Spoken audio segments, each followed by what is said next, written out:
بروس بيحصل في العظم هي بتعمل له ريموديلنج.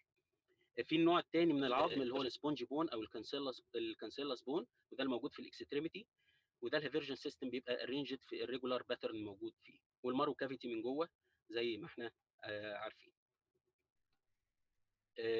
بالنسبه للجزء الاناتومي احنا بنقسم العظمه لابيفيسيس اللي هي الاكستريميتي، الجزء اللي داخل من الاكستريميتي في الارتكيوليشن، والميتافيسيس ده الجزء من السبونجي بون او الكانسيلاس بون اللي مش داخل جوه الارتكيوليشن، والجزء الدايافيسيس اللي هو الجزء اللي فيه البون مارو والبلاد سبلاي اللي هو الشافت بتاعت العظمه. تمام. وطبعا الجزء الارتيكولار كارتلج ده جزء من العظمه اللي داخل جوه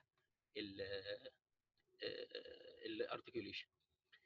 نيجي للكلام بصفه عامه على فحص الجهاز الهيكلي او اللي هو الاكزامينيشن اوف ذا اورثوبيديك بيشنت. لو انا جاي لي بيشنت عاوز افحصه وعاوز اعرف اذا كان عنده مشكله في الاورثوبيديك سيستم بتاعه او في الماسكولو سكيليتال سيستم بتاعه، في روتين كده ان احنا اي حاجه بنبدا سيستميك ابروتش بتاعنا ان انا باخد اونر كومبلين شكوى صاحب الحاله، وبعمل باخد الكيس هيستوري، والكلام ده مهم، وفي سبيشال شيت بيبقى موجود للاورثوبيديك افكشنز، وبعديها ابتدي اشوف الحيوان بتاعي اعمل له انسبكشن.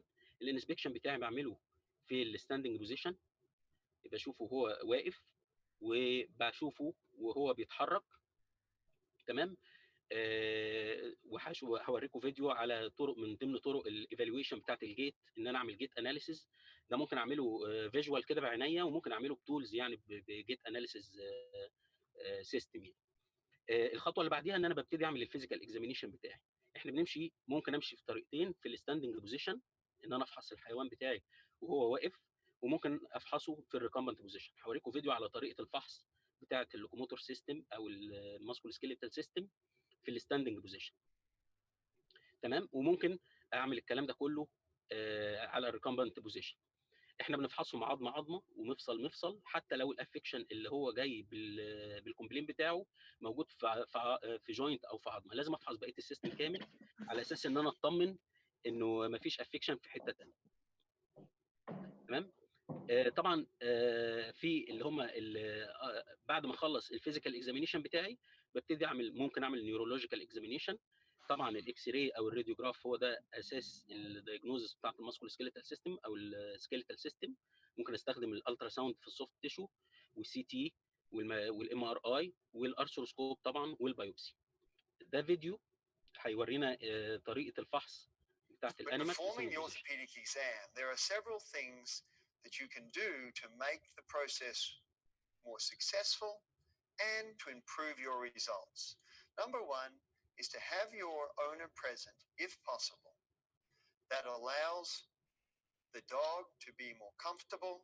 It allows the owner to participate into a limited degree, and will often ensure that you're able to get through the process with less patient distress.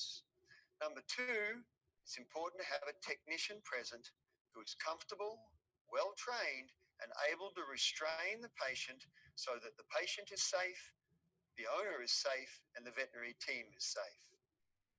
Number three, use a surface that's comfortable to work on, that allows the staff to work closely to the patient, and the patient is comfortable standing on. A good rubber mat is essential to this process. When starting the exam, it's important to say hello to the patient and reassure them that everything is going to be okay. The next step is to move forward and start to place your hands on the patient. The technician will support and restrain, and the owner stands in front to reassure. I start by placing my hands and just feeling the patient, getting them used to where I'm at and where my hands will go. I'll balance out the patient position and start with placing my body up against the patient so they know where I'm at. I always commence my orthopedic examination by gentle but thorough palpation of the spine. I feel for thoracic or lumbar pain or spasm by palpating the paraspinous muscles. localizing the pelvis, feeling the lumbosacral junction, performing a tail jack if necessary, and all allows the patient to feel for you.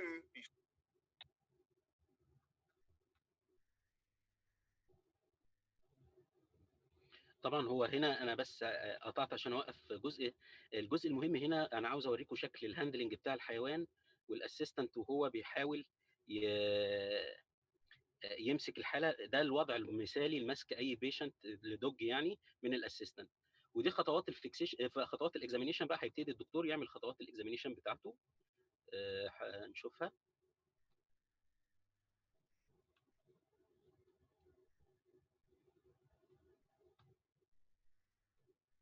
Before you palpate the limbs.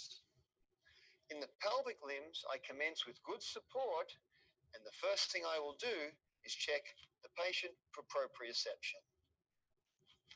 In this patient, proprioception is present.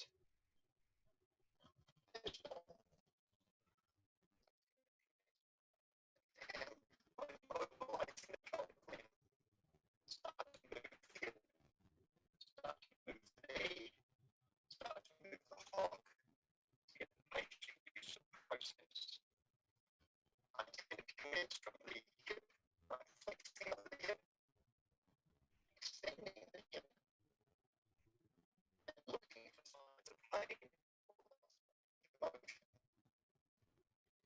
And moving down more distally, it's good to support the limb, keep body against yours, and examining the foot, run the digits through a sequential check for range of motion, pain, and resistance.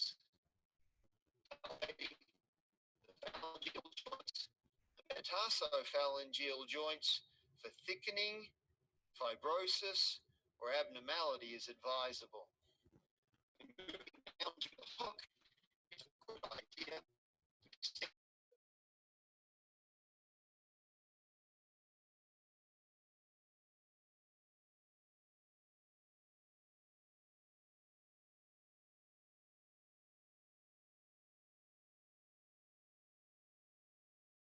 دكتور هيثم دكتور هيثم دكتور هيثم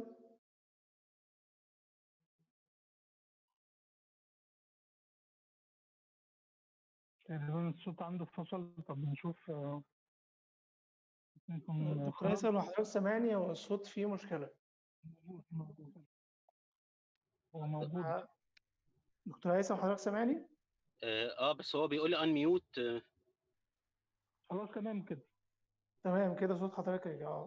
رجع؟ طيب اتفضل يا فندم. بص يا دكتور، هو ساعات الصوت بيقطع يعني بتبقى الصوت كويس. Calculating the long bones of the metatarsus برضه حضرتك توضح and the femur is helpful. ايوه اتفضل يا دكتور محمد. حضرتك الصوت بتاع الفيديو نفسه بيقطع، فمش واضح قوي، والفيديو نفسه كمان بيقطع. طيب خلاص انا والفيديو شغال او بعد ما يخلص يعني براحتك. طيب يعني انا صوتي اوضح من صوت الفيديو؟ صوت حضرتك اوضح. هو ساعات بيقطع بسيط بس كويس يعني، مقبول الحمد لله. طيب اوكي ماشي يا باشا. ماشي. احنا طبعا هنا طريقه الفحص زي ما هو الدكتور كان بيفحص كده، شفنا انه هذا خدها سيستميك. ابتدى الاول بيشوف النيورال ريفلكسز بتاعت الرجل في ان من تحت، وبعد كده ابتدى يشوف المفاصل، بيعمل فليكشن واكستنشن لكل جوينت، والجوينت زي الهيب اللي بيعمل ابدكشن وادكشن او سيركمدكشن، يعني بيتحرك في كل الاتجاهات، بيفحصه. وبعد كده فحص الديجيت، وبعد كده بيفحص البون، وبيفحص السوفت تيشو. ده فيديو برضو للجيت اناليسيز. لما دي طبعا سجاده واصله بسنسورز على مونيتور بتوضح الخطوات بتاعت الحيوان، ويبتدي يعمل منها اناليسيز، يقدر يشوف فيها انه الليمب اللي فيها افكشن، وانه الخطا الموجود الليمب موجود في انه ليمب. نبتدي نتكلم على الافكشنز المختلفه اللي احنا ممكن نشوفها في العظام، ودول بنقسمهم لديفلوبمنتال افكشنز وانفكشنز زي الاوستومايلايتس كده، واليوباسيك والنيوتريشنال والبلاستيك والتروماتيك. التروماتيك طبعا اللي هو جزء الايه؟ الفراكشر. الجزء الديفلوبمنتال اللي هو جزء ليه علاقه بتكوين العظم اثناء النمو. اشهر جزء عندنا الانجولار ديفورميتي اوف ذا فور ليمب، بنسمي لهم اسم تاني اسمه راديال اند انر ديسبليجيا. في الكرينيو مانديبولار اوستيوباثي، وفي الهايبرتروفيك اوستيوديستروفي، ودي من الحالات المهمه، رير شويه في الفيلد بس من الحالات المهمه في التشخيص. في المالتيبل كارتليجنس اكزيستوزيس، في البانوستايتس وطبعا دي اهم واحده فيهم، والريتندد النر كارتليج، والسكوتش فولد اوستيوباثي. طبعا نبدا الاول بالانجولار ديفورميتي، هنتكلم عليها بسرعه لان دي من اهم الحاجات اللي ممكن نشوفها في الفيلد. الناس اللي شغاله في الفيلد بتاع البيتس بتشوفها كتير في الكلاب، انه بيجي فيه ديفيجن موجوده في الفور ليمب. بنقسمهم لكاربس فارس وكاربس فالجس، اللي هو الديفيجن بيبقى انورد او اوتورد، والتريتمنت بتاعه بيتعمل بكوركتيف اوستيوتومي. دي المعادلات انا يعني هبقى اديكم البرزنتيشن فيها ازاي بنقدر نقيس الديجري بتاعت الديفيجن اللي بنقدر نحكم عليها هنعمل ازاي الجراحه بتاعتنا علشان نعمل كوركتيف اوستيوتومي. منها زي كده ان احنا بنعمل لينسنج للقرنه علشان نظبط اللينس بتاعها، او ان احنا نركب اباريتس بيعمل كوركشن للانجل. الكرينيو مانديبولار اوستيوباثي دي رير شويه، بس دي بتحصل في الجاينت بريدز وفي البريكيوسفاليك بريدز، انه بيحصل نون نيوبلاستيك اوفر جروس في الماندبل وفي التمبانيك كلها، وبيبقى الشيب من بره واضح قوي ان في سويلنج موجود. بس الفرق بينه وبين التيومرز الاوستيوساركوما يعني ان ده غالبا بيحصل في الاعمار الصغيره مش في الاعمار الكبيره، والاكس راي بتاعته بتبقى دايجنوستيك لانه بيبقى الاوفر جروس موجود في الماندبل وموجود في التمبانيك كلها. الهايبرتروفيك اوستيوديستروفي دي من الحاجات المهمه قوي. نعم هي رير بس من اللي احنا بنشوفها في الفيلد ان بيحصل اوفر جروس على الشفت بتاعه اللونج بونز في الاعمار الصغيره، والكوز بتاعها انون كوز. بيقولوا ان هو ممكن يكون جزء جينيتك، واحيانا يحصل لها سيفليمتنج لوحديها، واحيانا ما بتزيد في الوضع وبتبقى اوبيس كيس. شكلها في اكس راي ان احنا بنلاقي فيه اوفر جروس موجود، وغالبا اكتر الاماكن اللي بتبقى مشهور فيها الاوفر جروس الديستا اكستريمتي بتاعت الريدس والالما والتibia والفيبيولا زي ما هو واضح في الاشعه كده. واحيانا حالات كتيره تيجي فيها الاوفر جروس ده وفيها انجولار ديفورميتي في الليمب، وبعد شويه يحصل سيلف ليميتنج ليها او ان هي تزيد في الوضع. دي الاوستيوكوندروماتوزس من حاجات الرير شويه، بس برضه من اللي كان عندنا في الفيلد انه بيجي في سويلنج موجود في منطقه الشفت، بيبقى عباره عن كارتريج حصل له كروماتوزس في وسط الشفت بتاعت الانيمال. وطبعا برضه الفرق بينه وبين الاوستوساركوما ان ده بيحصل في اليونج ايجز، وبعد شويه ممكن يختفي من نفسه او يحصل فراكشر في البون، باثولوجيكال فراكشر. البانوستايتس دي من اهم الافكشنز اللي ممكن تحصل في العظام في الفيلد عندنا، انه بيجي الحيوان بيعرج على رجله في اعمار ليها رينج ايج معين اللي هو من 6 شهور لحد سنه ونص، واللمنس بيحصل له شيفت من لمب للمب مع الوقت. ده مرض من الامراض الديفلوبمنتال او جروينج انيمال، وبيحصل له سيلف ليميتنج لوحده.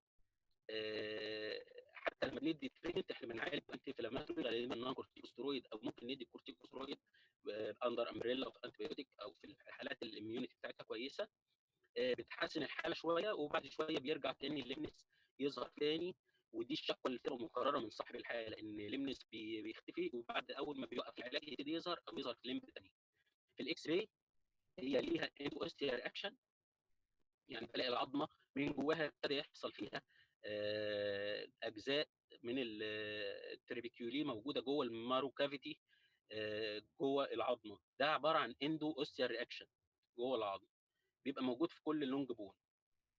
الريتندد النر كارتليج كور ده من الامراض النادره برضو شويه، بس احنا كل دول عشان الديفرنشال دايجنوزس مع الحالات الموست كومن زي البانوستايتس، وبرضو شويه الاوستومايلايتس والاوستيوساركوما، هم دول اشهر حالات في اللي احنا بنتكلم عليهم. الريتندد ده بيحصل عند الميتافيسيز، عند الجروس بليتس، بيحصل ريتنشن للكارتلج، فبيحصل اندوكوندرال اوسيفيكيشن. بيبان عندي في الاكس راي ان في جزء في الدنسيتي بتاعته اقل شويه جوه الميتافيزيال بارت بتاع العظم، زي ما هو واضح كده. واحيانا برضو بيبقى كونفيوزد شويه مع الايه اوستيوساركوما، بس برضو ده من الامراض اللي بتحصل في اليونج ايجز. الستاتشفولد اوستيو ديستروفي ده من الامراض المشهوره.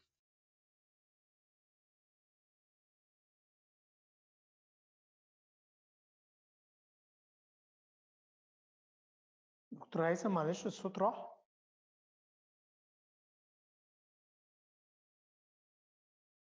دكتور هيثم حضرتك سامعني؟ دكتور هيثم.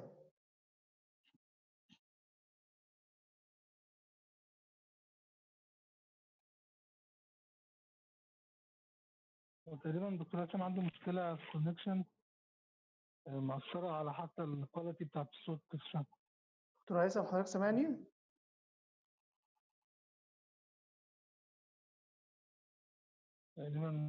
تقريبا خرج.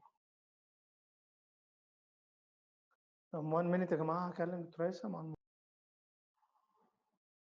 ثانيه واحده، اكلمه على الموبايل يا جماعه.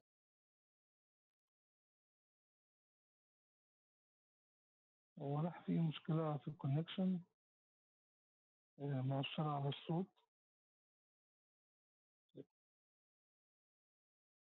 أو دكتور هيثم وصل تاني اهو.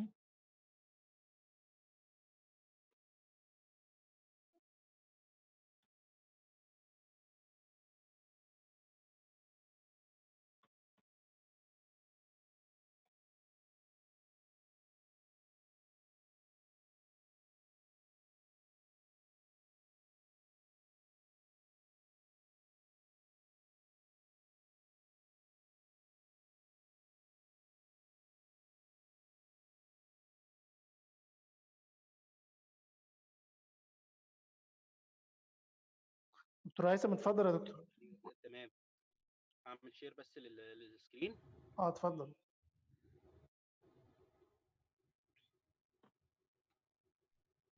معلش يا جماعه الكونكشن حصل فيه مشكله. لا هنرجع لا تاني للجزء تمام. المهم برضو اللي هو جزء الاوستومايلايتس. ده بالمتعارف عليه كده بيقولوا اللي هو تسوس العظام، ان هو بيحصل انفكشن في العظم. ده ممكن يخش عن طريق descending انفكشن او ascending انفكشن. descending يعني جاي من السيركوليشن، لو في فوكس اوف انفكشن موجوده في اي حته في الجسم ممكن مايكرو اورجانيزم يخش ويعمل ايه انفكشن في العظم. او الاسندنج انه بيخش عن طريق ووند. من اشهر الاماكن اللي ممكن يحصل فيها. ممكن بريف بس سريع للحته اللي فاتت لان الصوت كان بيقطع فيها قبل ما حضرتك تخرج. قبل الاوستومايلايتس. الجزء اللي قبله طيب عشان اوكي. قطع شويه قبل ما حضرتك تخرج. طيب احنا كنا بس بنتكلم على الاشكال المختلفه للديفلوبينج اوستيوباثي. اخر واحده فيهم كانت الريتندد النر كارتليج كور. دي بيحصل في الجروينج انيمال انه احيانا يحصل ريتنشن للكارتليج في الجزء بتاع الجروس بليت، ويبان قدامي في العظمه زي ما هو باين في الاكس راي كده انه في جزء جوه الميتافيسيز في اوستوليتيك رياكشن شويه او لو دينستي في العظم شويه، وهو كونفيوزد شويه مع الاوستيو ساركوما اللي هي التيومرز بتاعت العظم. بس احنا ده الفرق ما بينهم ان ده بيحصل في الاعمار الصغيره في اليونج ايجز. الاوستيو ساركوما غالبا بتحصل في الاعمار الكبيره. وقلنا السكوتش فولد اوستيوباثي او اوستيودستروفي ده مرض مشهور بيحصل في اوروبا، يعني في القطط. نوع اسمه سكوتش فولد مش موجود عندنا هنا في مصر، ريري يعني ان احنا نشوف. الجزء بقى المهم تاني، يبقى اول مرض كان مهم في اللي فات وكان البانوستايتس، ده اكتر حاجه بنشوفها. وتاني حاجه ممكن نشوفها كتير الاوستومايلايتس اللي هو الانفكشن اوف ذا بون. وزي ما قلنا الروت اوف انفكشن ممكن يحصل ديسندنج او اسندنج. اشهر الاماكن اللي ممكن يحصل فيها طبعا في الديجيت، لما بيحصل ووند في الانترديجيتال سبيس او في الانترديجيتال فولد وبيخش يبتدي يسرح يخش على الديجيت، على العقل الصوابع يعني. وطبعا برضو من اشهرهم اللي بيحصل عند الروت اوف تيس في الماندبل، وبيحصل اللي هو البري ابيكال ابسس، انه يبقى فيه خراج موجود على الروت اوف ذا تيس. وغالبا بيبقى في المولار تيس. زي ما باين في الاكس راي. طبعا دول تشخيصهم بيبان في الاكس راي. حالات الاوستومايلايتس دي احيانا بتوصل ان احنا نعمل امبيوتيشن للجزء اللي فيه الانفكشن، لان الانفكشن ممكن يسرح ويخش في الايه، في بقيه البون كله، او ممكن يعمل توكسيميا ويموت الحيوان. الحاجات النيوتريشنال اللي ممكن تحصل، الامراض النيوتريشنال ممكن تحصل في العظم، هما اشهر مرضين عندنا هما الريكتس والاوستومايليشيا. الريكتس ده عباره عن ابنورمال ريشيو ما بين الكالسيوم والفوسفورس، يا ديكريز في الكالسيوم يا انكريز في الفوسفورس. وطبعا احنا اشهر فورم موجوده عندنا في الفيلد هي السكندري هايبر باراثايروديزم، اللي هو نيوتريشنال هايبر باراثايروديزم في اليونج ايجز، في الحيوانات الصغيره. لو قعدوا ياكلوا راشن عالي في الفوسفورس وهو خارج من الجسم، بيضطر الباراث هرمون يعلى شويه، فيروح عامل كليشن للكالسيوم، يسحب كالسيوم، فيبتدي يحصل عندي الكالسيوم ديفيشنسي في العظم، ويبتدي يحصل الريكتس. وطبعا ده بيبان عندي في شكل انجولار ديفورميتي في الليمب بتبان بشكل كده. في الكيسز الساينس بتاعتها ضعيفه، مش قويه قوي يعني، لسه ما ظهرش ديفورميتي عاليه.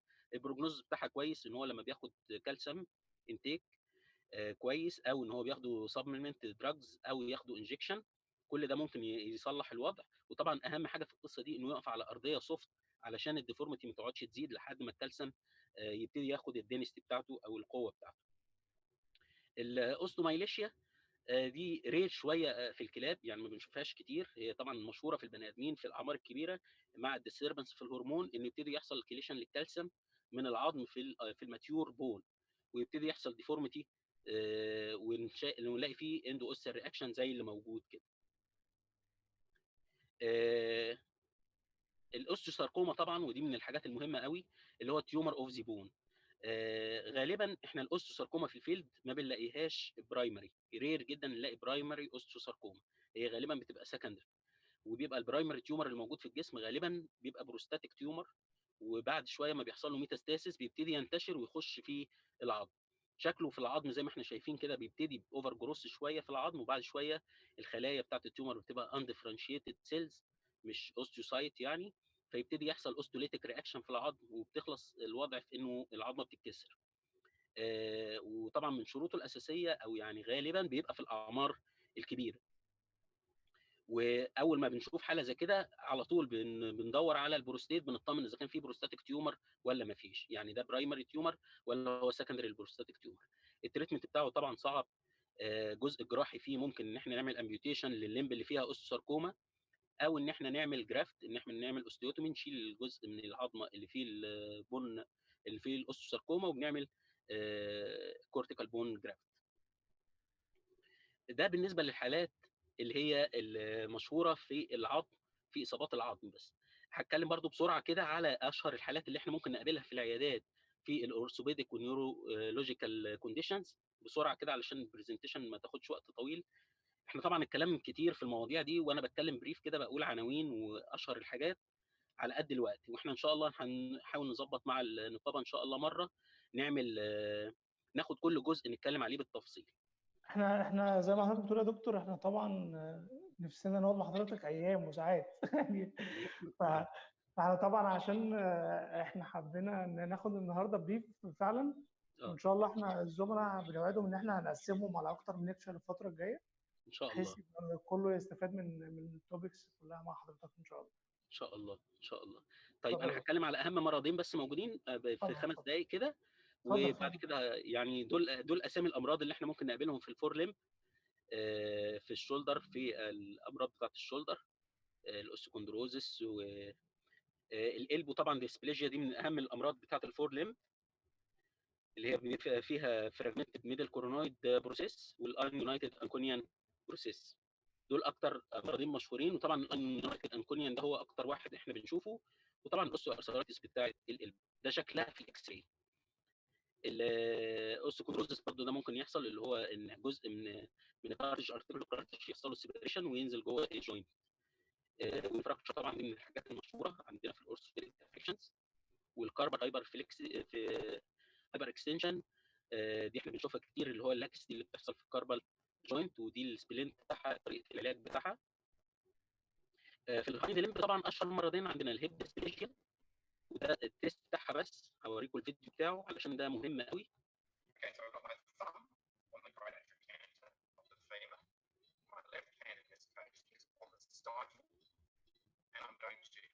start into the midline rather than push along the length of the femur up to my thumb pushing up.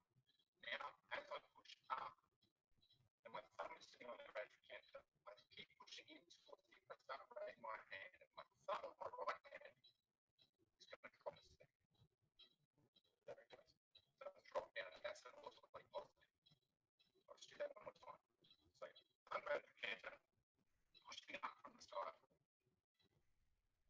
outwardly rotate the leg, and then my thumb drops into the ده التيست بتاعها ده من اهم طرق التشخيص بتاعت الهيب ديسبليجيا. تاني اشهر مرض ممكن يحصل في الرجل في الهايند ليمب في جزء السايفل اللي هو الرابشر كروشيت. برضه هوريكم التيست بتاعه درور تيست. test for integrity of the cranial cruciate ligament is called a drawer test. I have my right finger on the kneecap, my left finger on the tibial crest, and if you notice, I can get a substantial amount of excursion of the tibia relative to the femur. And that طبعا ده الشكل درور تيست بوزيتيف، ان احنا لما بنحرك الجوينت بنلاقي فيه انستابيليتي. ده الطرق المختلفه للعلاج بتاعتها. وكده انا يعني اتكلمت عن اهم الاجزاء اللي ممكن نتكلم عليها في الاورثوبيديك افكشنز. والف شكر لحضراتكم، وان شاء الله على لقاءات تانية نتكلم فيها بقيه الحاجه ان شاء الله. شكرا لحضرتك يا دكتور هيثم، والله مش عارفين نقول لحضرتك ايه. يعني طبعا احنا ما لحقناش نشبع من حضرتك اكيد، بس طبعا يعني وجود حضرتك معانا ولو الوقت صغير ده شرف لينا واضافه كبيره جدا للايفنت. فميرسي جدا لحضرتك والمعلومات القيمه. ان شاء الله فيري سون ننظم مع حضرتك اكتر من ليكتشر بحيث نفتح التوبكس كلها باستفاضه ونفيد زمايلنا كلهم ان شاء الله يعني. ان شاء الله ان شاء الله. لو ينفع يا دكتور بس حتى تعمل لنا شير للفيديوز دي للزملاء، نشيرها لهم على التليجرام او على الجروبس بتاعت الواتساب. تمام. وبالتالي يبقى في محاضره اكثر تفصيلا ان شاء الله، لان طبعا عارفين ان احنا مربوطين بوقت معين، والساعه 3 هيجي دكتور، او الساعه 3 الا ربع ممكن يبقى معانا دكتور تشين رايان، يعني في خلال 5 دقائق او 10 دقائق هيكون معانا، او يعني بالكثير قوي الساعه 3. فمحتاجين لا نقعد مثلا ساعه ونص ساعتين نسمع اكتر في المحاضره دي. فبس هي اوفر فيو يعني بنشكر حضرتك عليه شكرا جزيلا، ويعني يعني لينا شرف وجود حضرتك يا دكتور. تسلم يا دكتور محمد. لا طبعا انا هبعت لكم البرزنتيشن كامله بالفيديوز، ونقدر نشيرها طبعا لكل الناس، يعني ان شاء الله يستفيدوا منها ان شاء الله ان شاء الله. شكرا يا فندم. شكرا. دكتور هيثم مكمل معانا طبعا ان شاء الله، ان شاء وبنشكر الله. حضرتك. دلوقتي احنا هنبدا مع زملائنا الشركات الراعيه لينا، بنشكرهم جدا ونشكر دورهم المجتمعي على السبورتنج اللي فاتت زمايلهم الاطباء البيطريين سواء في مصر او في الوطن العربي. وان شاء الله هنبدا مع بيتال، او بيتال هي المين سبونسر بتاعنا او الدايموند سبونسر. هنعرض الفيديو الاول من بيتال.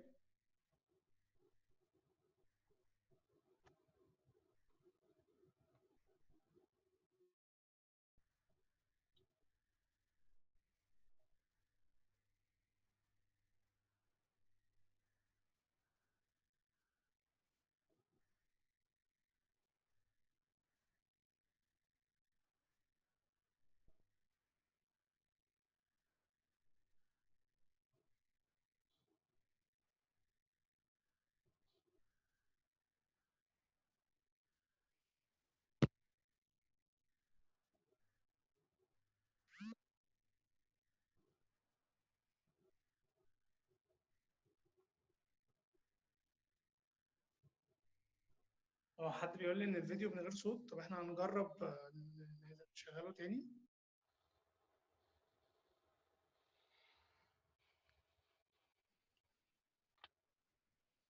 تقريبا في مشكلة في الصوت.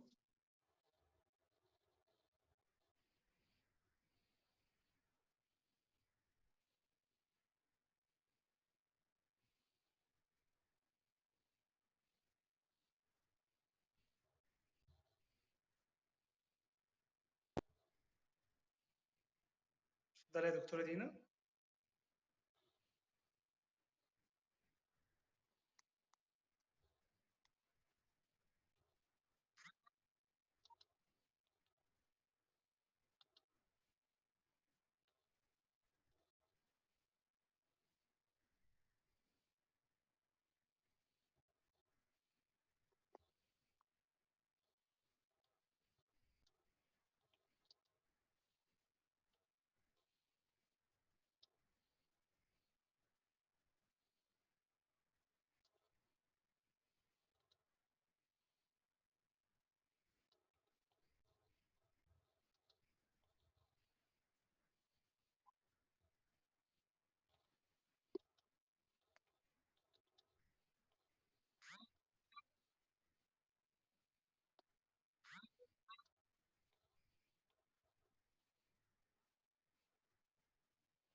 اتفضلي معانا دكتورة دينا جربالة. ممكن حضرتك تعرضي الفيديو برضه؟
هو دكتور دينا مش معايا. أنا دكتور دينا حضرتك معايا؟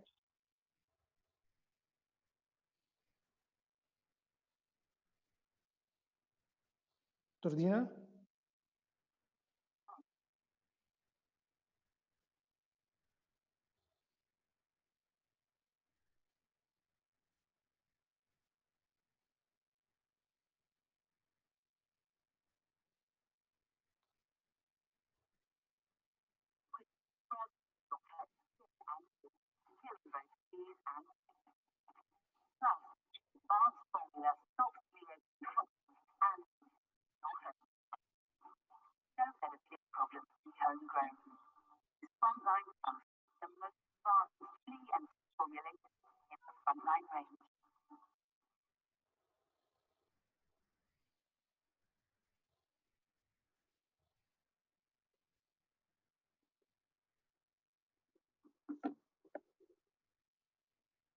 تمام يا دكتورة دينا، ميرسي جدا. أنا بس عايز أبعت لحضرتك افتحي المايك وبعد إذنك ترحبي معانا بالزملاء. اتفضلي.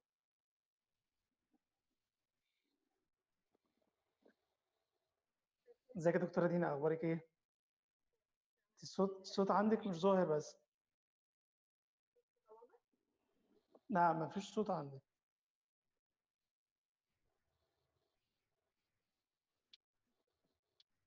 اعملي جوين أوديو. كده الصوت بدأ يظهر. مساء الخير. ازيك يا دكتور محمد؟ ازيك يا دكتور أهلا هيثم؟ وسهلا دكتور دينا. شكرا جدا لمحاضرة حضرتك اللي احنا كلنا استفدنا بيها. انا دينا دربالة، بشتغل اسوشيت برودكت مانجر في تال.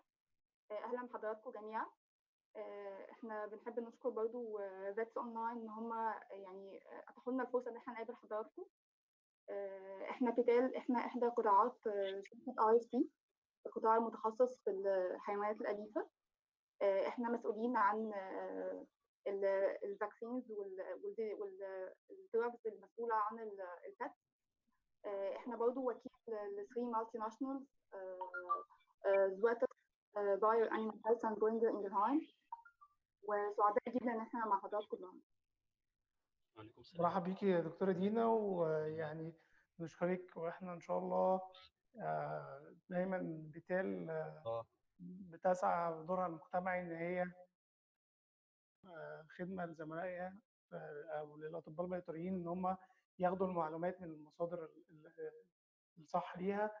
فبنشكر حضرتك وبنشكر الشركة على الدور المجتمعي العظيم اللي انتم بتأدوه، وان شاء الله يبقى ان شاء الله مستمرين مع بعض في دعم الاطباء البيطريين ان هم يتعلموا يوصلوا لاعلى مستويات من التطور ان شاء الله. هيكون معانا دلوقتي دكتور محمد امين، فارما فيت او بلاتينيوم سبونسر. اتفضل يا دكتور محمد، هيشير الفيديو بتاع فارما فيت.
هو الصوت مش شغال يا دكتور محمد،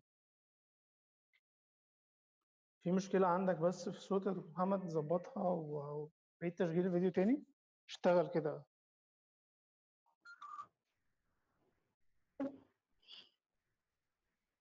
دكتور محمد سامعني؟ دكتور محمد امين. مرحب بيك يا دكتور محمد، اهلا وسهلا بحضرتك. تمام ولا ايه؟ صوتك تمام اهو، ممكن تشغل الفيديو بعد اذنك لانه لسه ما ظهرش.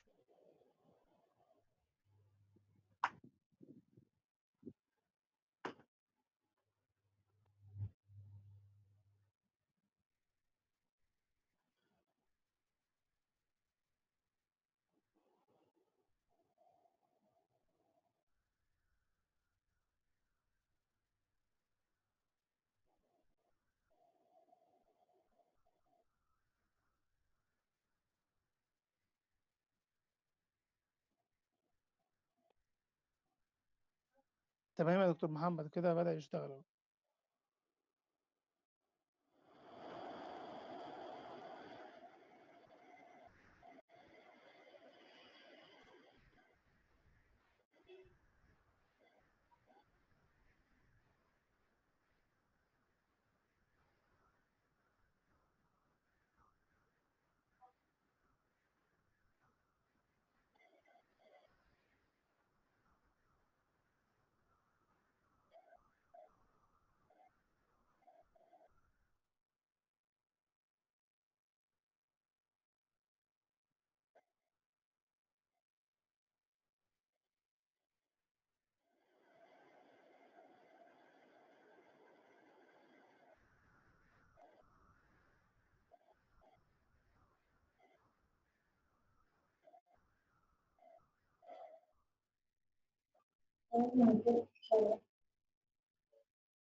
دكتور محمد،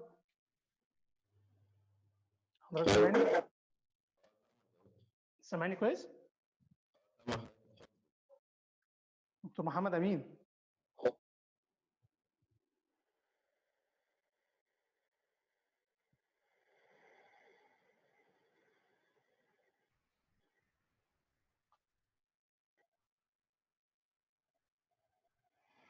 يا ريت بس لو الصوت مش ظابط عندك يا دكتور، يعني سامعني كويس ولا لا؟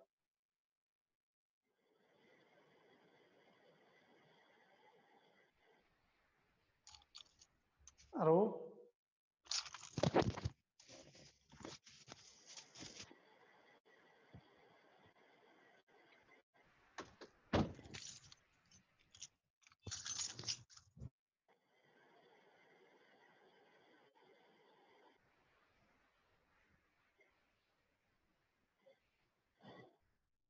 الو. يا دكتور محمد ازيك؟ تمام الحمد لله. انا سامعك كويس، برحب بحضرتك. اهلا بيك يا دكتور. اهلا بيك. انت حضرتك شغلت فيديو، كان في فيديو تاني حضرتك كنت المفروض تعرضه صح؟ ما اشتغلش عندك؟ انا اشتغل عندي فيديو واحد. ايه طب ثانية واحدة.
معلش يا جماعه، بس هو الكونكشن بتاثر على الصوت. دكتور محمد واضح بس ان في مشكلة، فممكن لو حابب تاخد حد تاني من الزملاء وبعد كده طيب. نعرض.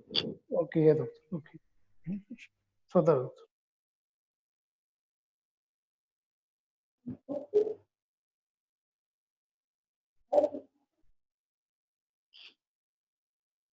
الفيديو اللي بعرضه لحضراتكم ده فيديو تشام اند اريون.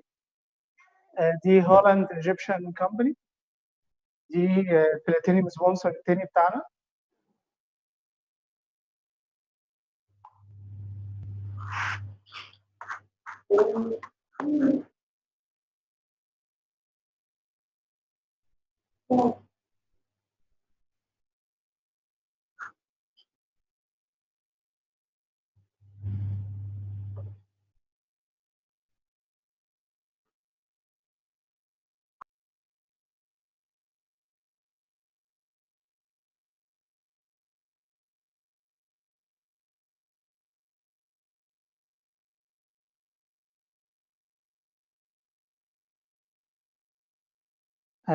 شركة تشامب يا جماعة، أو رويال هولاند ايجيبشن كومباني، وعدونا إن في هدايا مجانية هنوزعها على حضراتكم في الكلينكس بتاعتكم.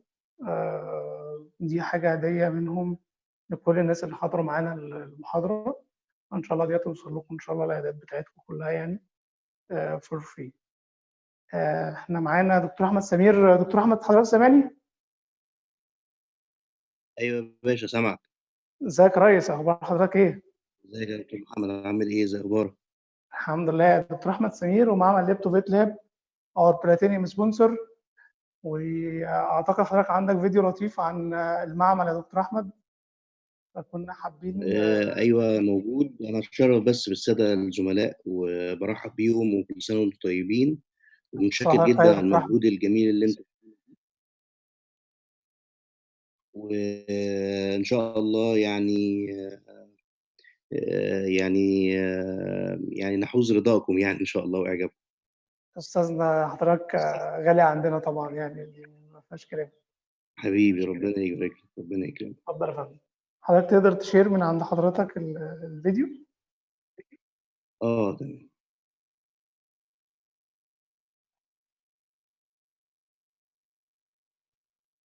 معمل ليبتوفيت هو المعمل البيطري الخاص الوحيد في مصر لتحاليل الحيوانات الأليفة والبرية وحيوانات المزرعة، وهو المعمل الأول من نوعه المعتمد الحاصل على شهادة الأيزو في الاختبارات البيطرية. معمل ليبتوفيت يقدم جميع الخدمات التشخيصية من تحاليل صورة الدم الكاملة وتحاليل وظائف الكبد والكلى والبنكرياس وطفيليات الدم وتحاليل البول والبراز. كما نقدم خدمة تحديد الميعاد المناسب للتزاوج في الكلاب بمنتهى الدقة من خلال تحليل البروجسترون وكذلك الهرمونات الأخرى. كما يقوم المعمل بتحليل الأنسجة والأورام وأيضا تحاليل المزارع البكتيرية والفطرية، وكل هذا يتم ليس بأحدث الأجهزة فحسب، وإنما على أيدي خبراء وعلماء متخصصين كل في مجاله، حاصلين على جوائز الدولة وعلى نمط الامتياز من الدرجة الأولى من السيد رئيس الجمهورية في مجال العلوم البيطرية والزراعية. يمتاز معمل ليبتوفيت بتجميع العينات بالطرق السليمة من جميع أنحاء القاهرة الكبرى وبعض المحافظات في أسرع وقت ممكن. معمل ليبتوفيت شعارنا الدقة، التخصص، المصداقية. ليبتوفيت your partner of success.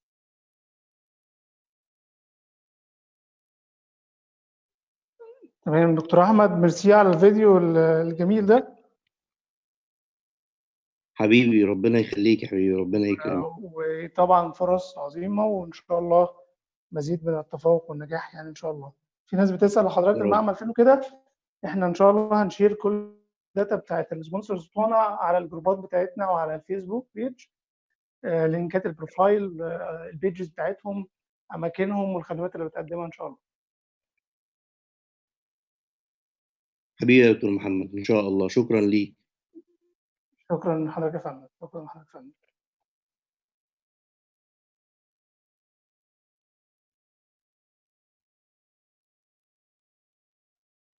تمام دكتور محمد أمين. أيوه كده الفيديو ظهر يا دكتور محمد. ده الفيديو التاني اللي كان ما اشتغلش مع حضرتك.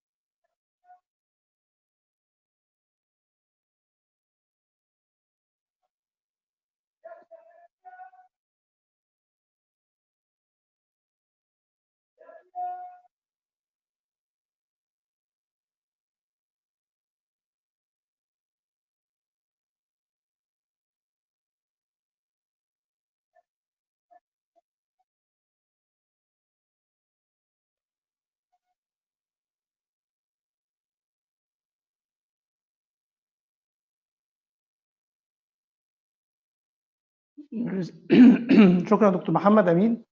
هو الفيديو ده اللي أنا خدت بالي دي الفيديو الخاص بالايجنسي بتاعت يونايتد بايوميد، اعتقد كده. سامعنا يا دكتور محمد؟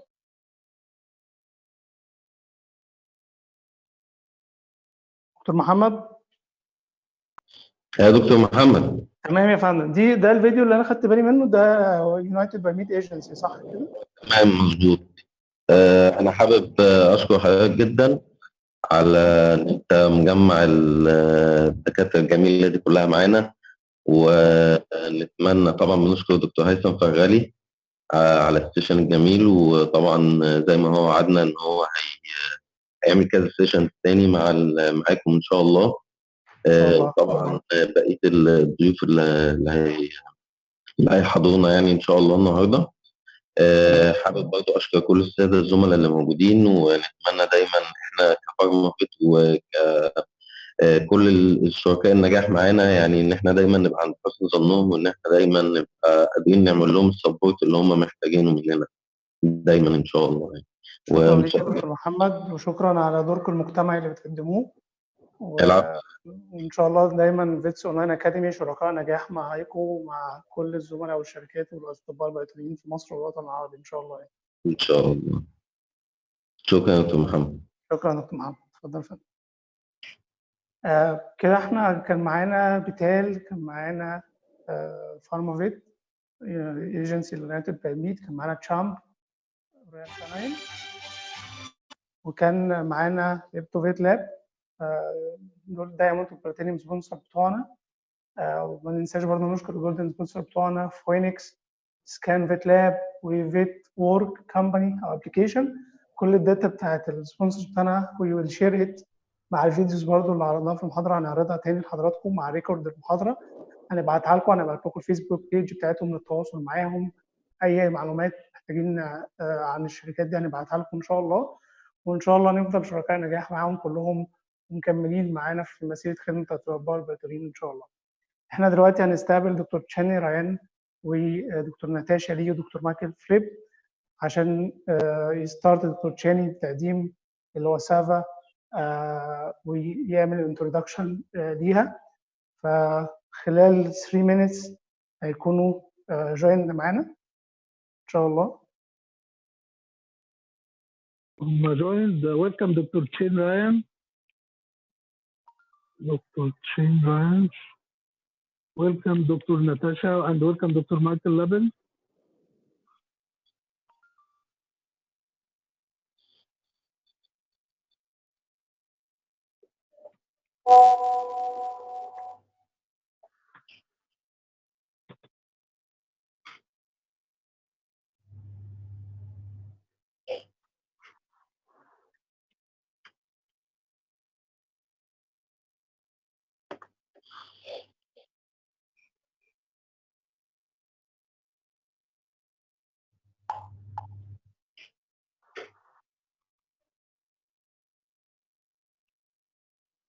How are you, Dr. Chin Ryan? Okay, you have unmuted me. I can hear you now. Can you hear me? Yes, I hear you. How are you? I'm good, thank you. I can see Mike and Natasha there. Hi, guys. You're still muted at the moment. I will make them co-host for me. Yep, please. Okay, and I will make you also. Hi, Mike. Good morning. It's great to see you guys. Fantastic. Beautiful day in Excellent. Colorado. Is it? It was evening now in Singapore and getting hot again as normal. Yeah, getting to the hot time of year, monsoon coming. Hi, Nat. How are you? Hi. Hi, guys. How are you? How are you know you, Mike, right? Nat, you and Mike know each other, right? Yes. Well, I know of Mike. Yes, Mike is very, very popular. I know of you. So, very popular. Oh, well, see. that's nice to know. Of course. Yeah. Thanks a lot, Ahmed, for letting us come today. So, Mohammed, when do you want us to start? After 1 minute, we will start. My name is Muhammad Ashraf. I am the host from Egypt with Dr. Muhammad Nabil. Welcome to you, Dr. Chin Ryan. Welcome, Dr. Michael. Welcome, Dr. Natasha. We are very proud and very happy to join you in an amazing and fantastic event for veterinary doctors in Egypt, and all of Egyptian veterinary doctors are waiting for this event. I hope they will be happy to listen the new guidelines for pets, COVID-19 and pets, what is the new and what is the new updates for this topic. It is very important for all veterinary doctors and veterinary owners, and sorry, for pet owners. So we want to know what is the updates for these topics and what is the advice of animal welfare for veterinary doctors. And I am happy to listen for you, Dr. Chin, to introduce the Wasava and to our colleagues and to start our event. You can start now, and we are listening for you. Okay, Mike and Nat, I'll just give a quick introduction and then I'll pass it over to you, okay? Okay.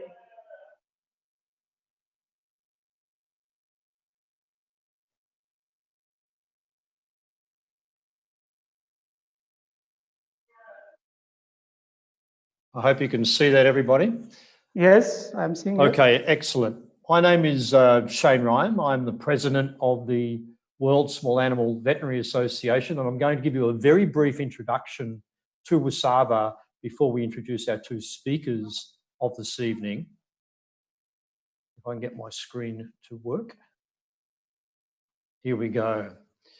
Wasava, we're an association of associations. We do not have individual membership. We have currently 113 member associations from all around the world, representing well over 200,000 veterinary professionals. We don't yet have an association from Egypt, so I hope that that will change in the near future. Who are we? We are a global community. We like to think of ourselves as a global community.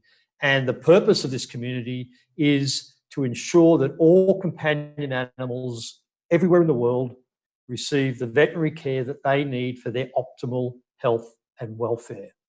It's a big, bold vision. And to achieve this vision, we have our mission, and that is to develop an educated, committed, and global collaborative community of veterinary peers. And this is why we're out here this evening to do this educational process. How do we accomplish this mission? We have 4 pillars of activities, 4 core responsibilities that we take on. They are global education,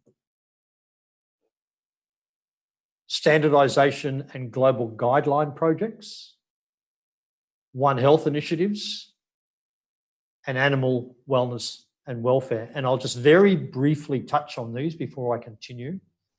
With the global guidelines, we have many of these currently and more in process. Our most popular ones internationally at the moment are our vaccination, nutrition, and pain management guidelines.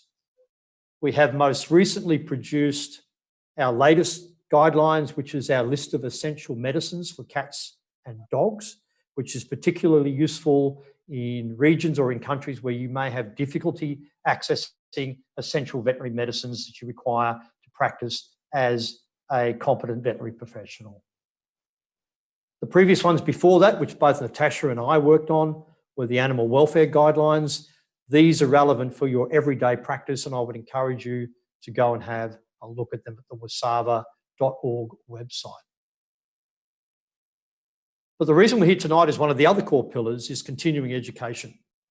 And the purpose of our continuing education mandate is to encourage learning and professional development, certainly of companion animal practitioners, but more importantly, enable our member associations to develop their own self-sufficiency in continuing education programs. So we don't want to be here doing this forever. We want to encourage our local members, our local veterinarians, to take up the torch and run the continuing education programs themselves to ensure that their members have got the latest information available. The last figures that I have to hand was in 2018. We had 40 meetings worldwide, which had over 4,000 delegates. That's face-to-face meetings.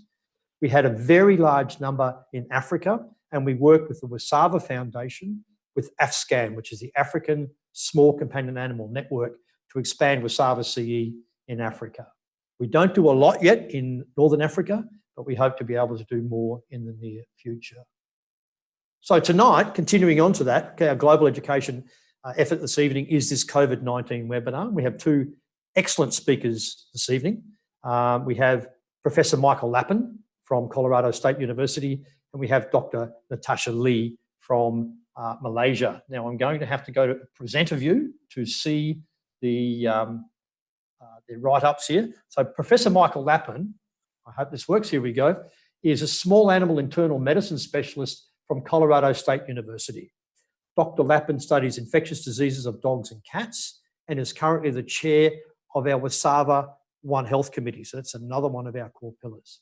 He has been working very closely with others during the COVID pandemic to try to provide accurate information to veterinary care providers and pet owners concerned about their companion animals. So tonight he'll be speaking on SARS-CoV-2 infection in companion animals and the risks to pet owners and veterinary staff. Our other speaker this evening is Dr. Natasha Lee. And Natasha is a veterinarian from Malaysia with over 15 years of experience in animal welfare.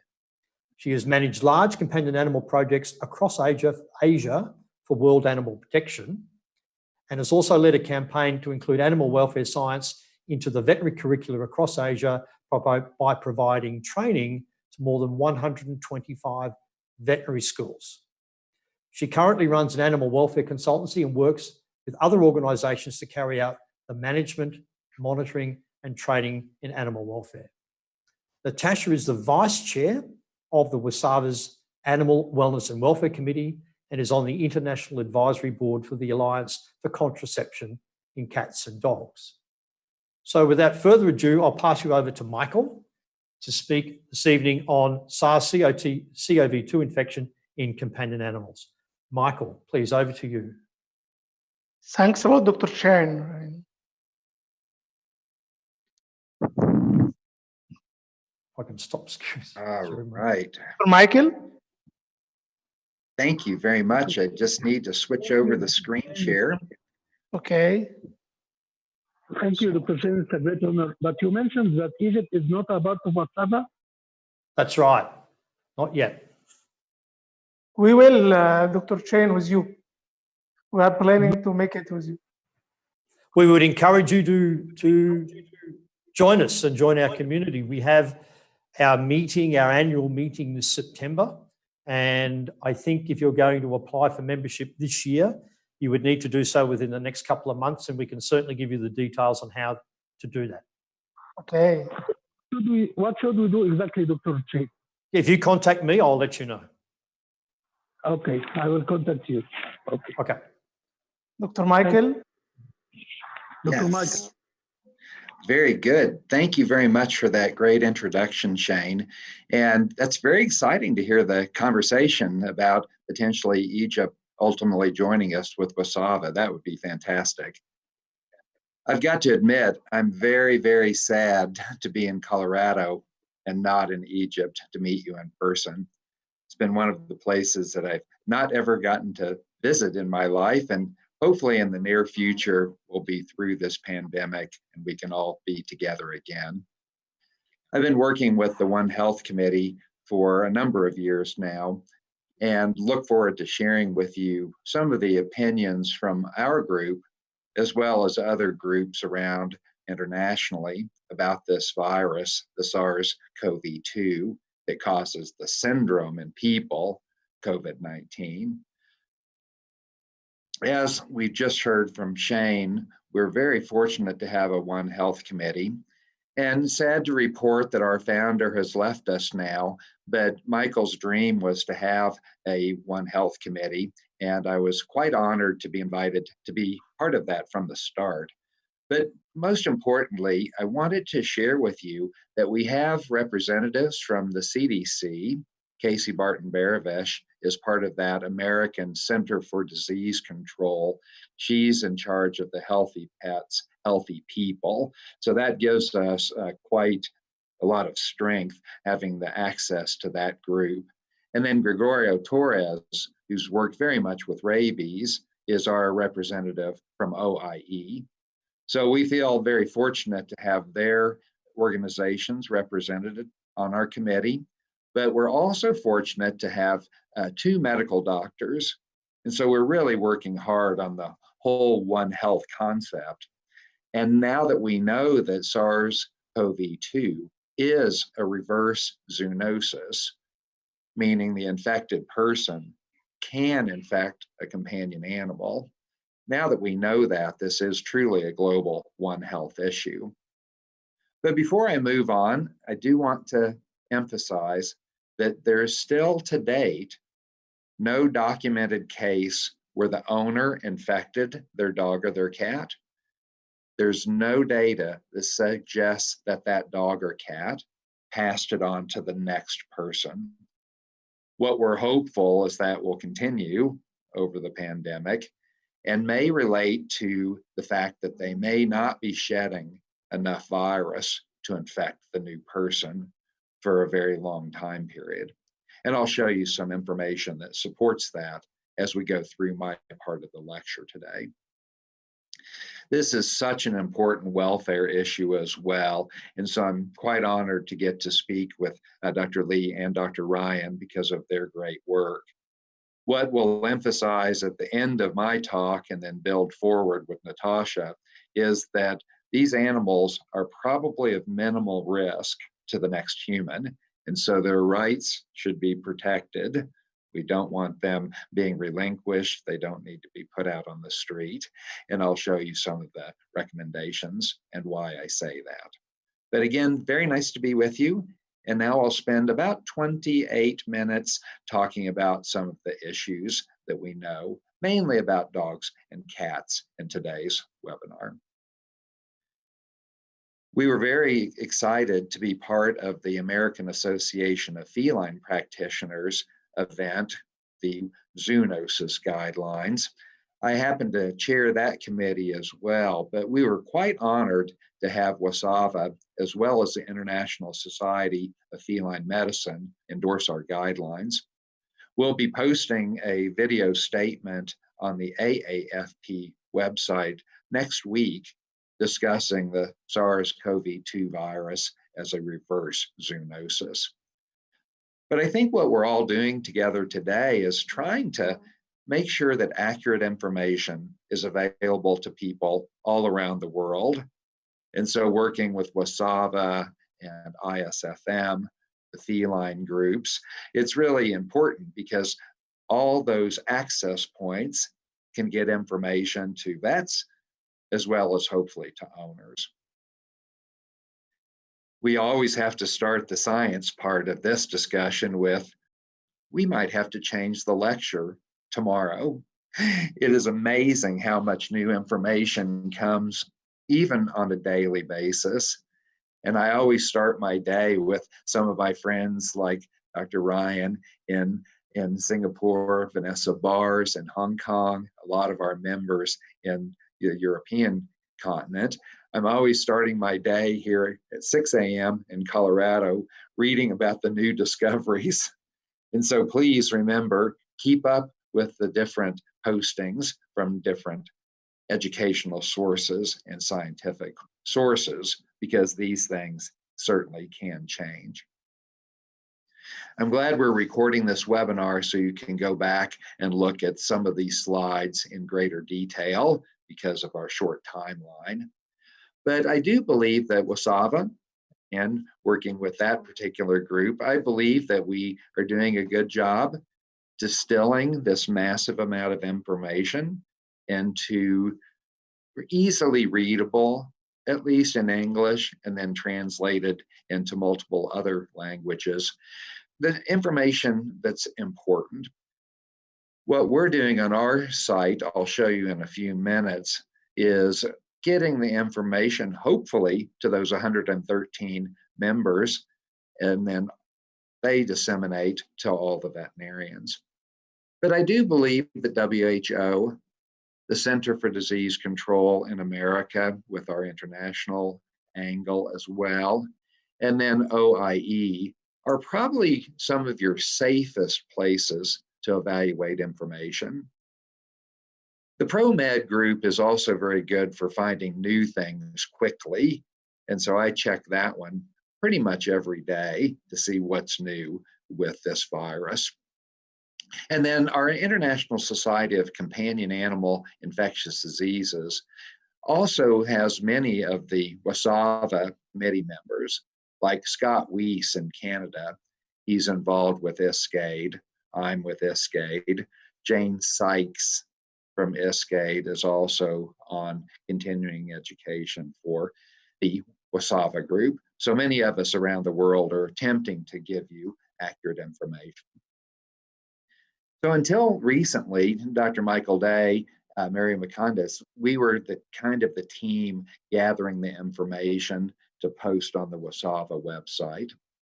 But if you would visit our COVID-19 advice and resources area, we do have those materials reviewed by Casey and Gregorio, our CDC and OIE members, and try to get things to you fairly shortly after new discoveries are made.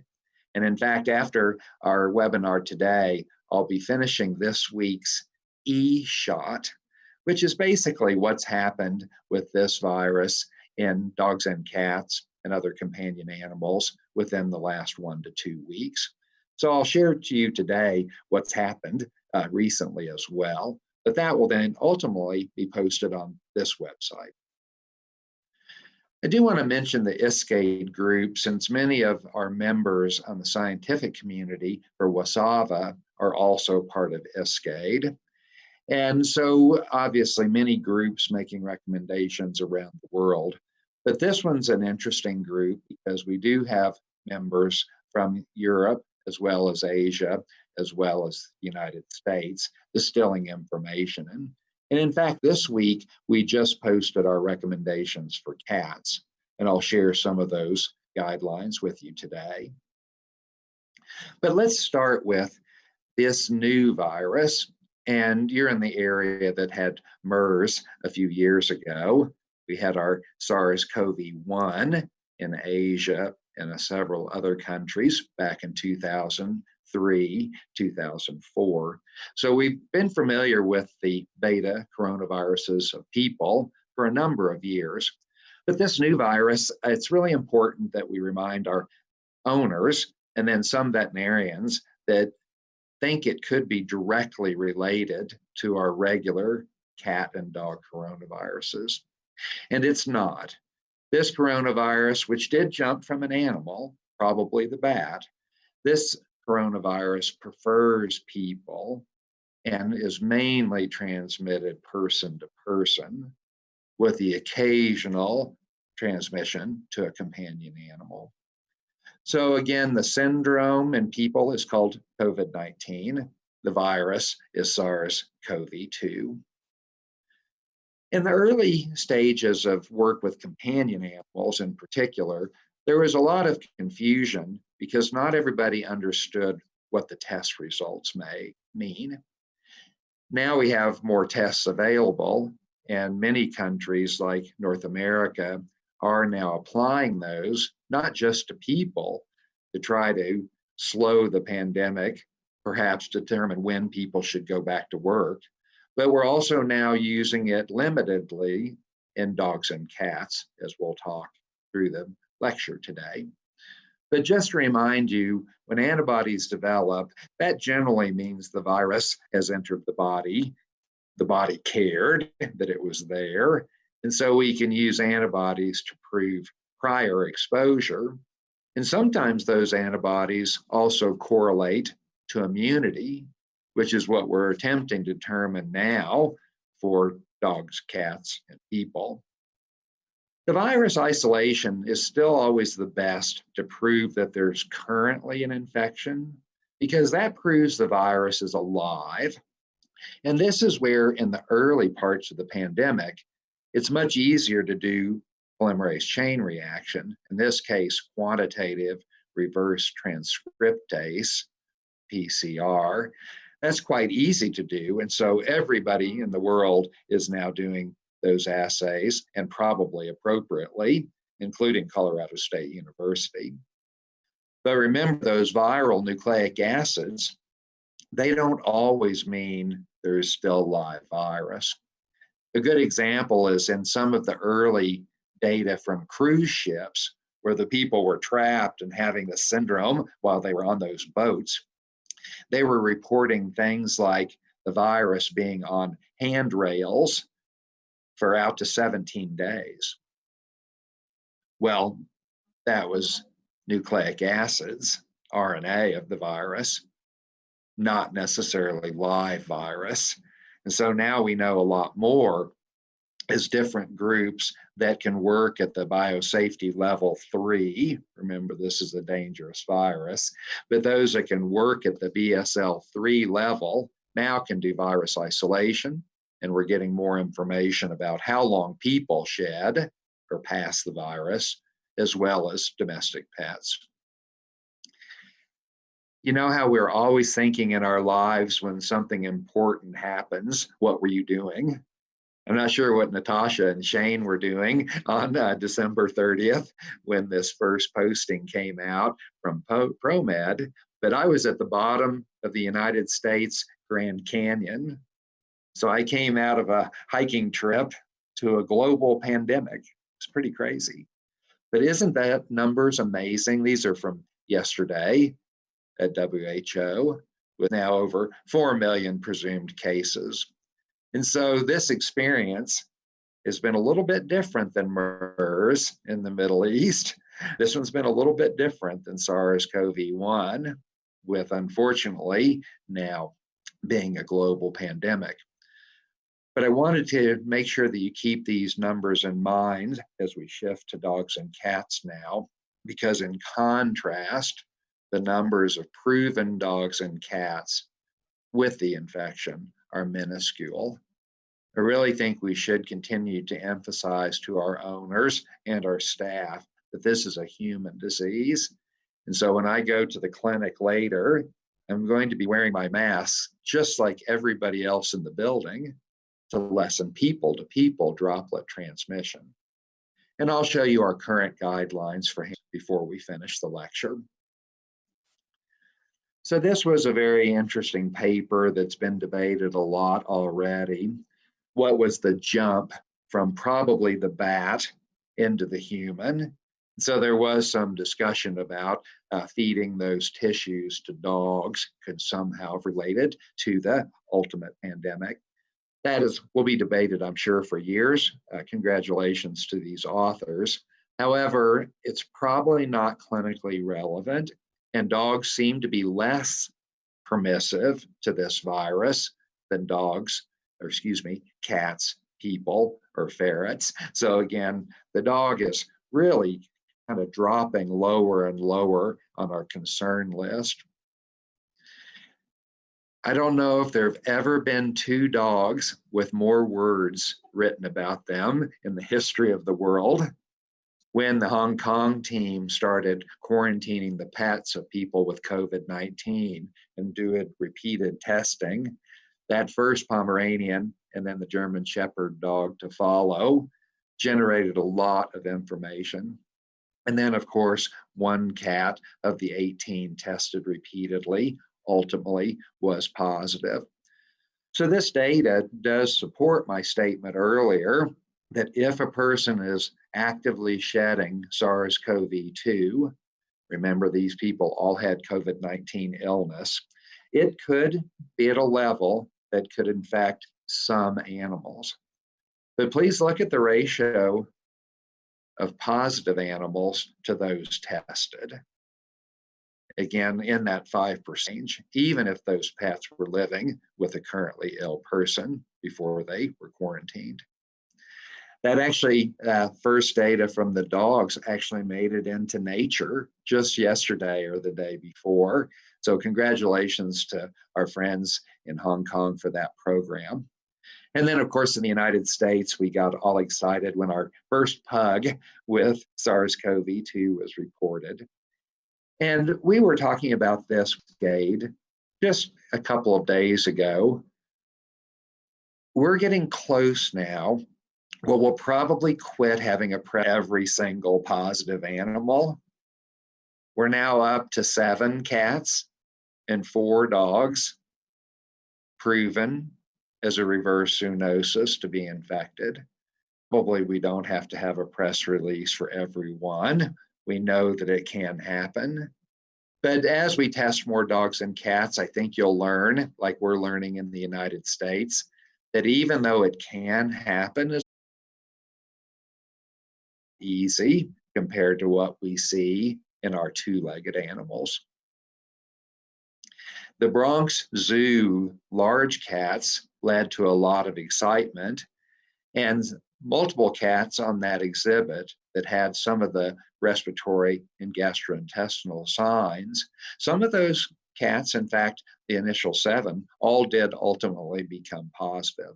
But I have been encouraging domestic cat veterinarians to remember that the captive cats generally are inbred, which is why they're often predisposed to things like feline infectious peritonitis virus. And so when we talk about cat-to-cat transmission, I think we keep the big cats in their own group and focus on domestic cats. I don't think they're the same because of their genetic pool. Now, the Chinese work was fantastic, and it was great to see that published recently in Science. And then if you've been following the experimental infections, so this work does confirm if you give a high enough dose to a cat, a dog, a ferret, they can be infected, and ferrets being more permissive. So we know that can happen, and we know it can transmit to the next generation of animals passively housed with them. No denying it, this is a reverse zoonosis. This is the most recent paper from 2 days ago in the New England Journal of Medicine. But I wanted to show you these bars, the blue bars being the primary, the secondaries are then in the tan colored bars. So this does show if you inoculate them, they will shed, and they will shed enough to infect the next cat. But this is not PCR. This is virus neutralization. So truly the virus is alive. And so while it happens, it does appear that at least healthy research cats, the shedding is short term. And so that's what's very important for us to factor into our management of our practices is what should we do with an animal that could have mild respiratory or gastrointestinal tract signs. We now need to factor that in because while there's still no information that suggests that these cats are shedding enough to infect the next person, that is theoretically possible in a small number of cats. So we do need to be careful, especially with pets that are coming from a household that likely has COVID-19. Those cats and ferrets and dogs should all be cared for carefully to try to lessen transmission. But I do want to emphasize again at this point, this is a human to human disease, that these guys are probably infected by mistake, living with people, having prolonged direct contact, and then they will be short-lived in their shedding periods based on the current data. So do we believe that it's common or important? The jury's a little bit still out on this, but we do believe at the ISCA, the International Society for Companion Animal Infectious Diseases, we believe that those animals that you're getting ready to see on clinic duty tomorrow, if they've had clinical signs longer than 14 days, those cases probably are not related to SARS-CoV-2. Those that have been sick less than 14 days, then we want to have a lot of information from the owner. Does that family likely have COVID-19? Because remember, dogs and cats are probably not shedding it amongst themselves very often. It's probably more important that they acquire the infection from close contact with a person showing clinical signs. The good news on that area, 2 of the big commercial labs in America started testing animals very early in the United States, the ones that had respiratory signs, a little bit on the gastrointestinal side. And so far, only positive animals have been found in areas of the United States that have a lot of COVID-19. And those are 2 of the 7 cats that have been reported positive around the world at this time. This is a paper that I use with veterinary students because we're all a little bit afraid right now. We don't want to acquire this infection.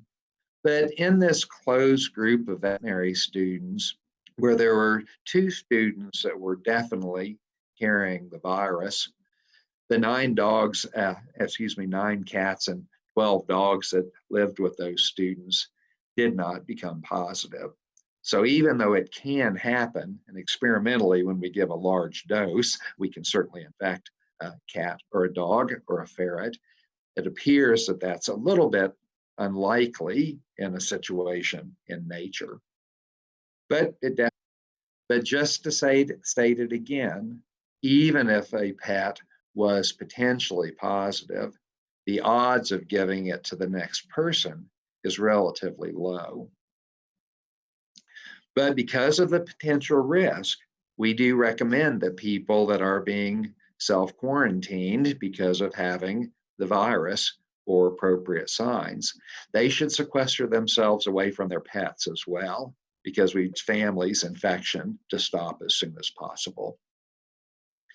So at this time, we do have the tests available for pets in many countries, but we are being regulated.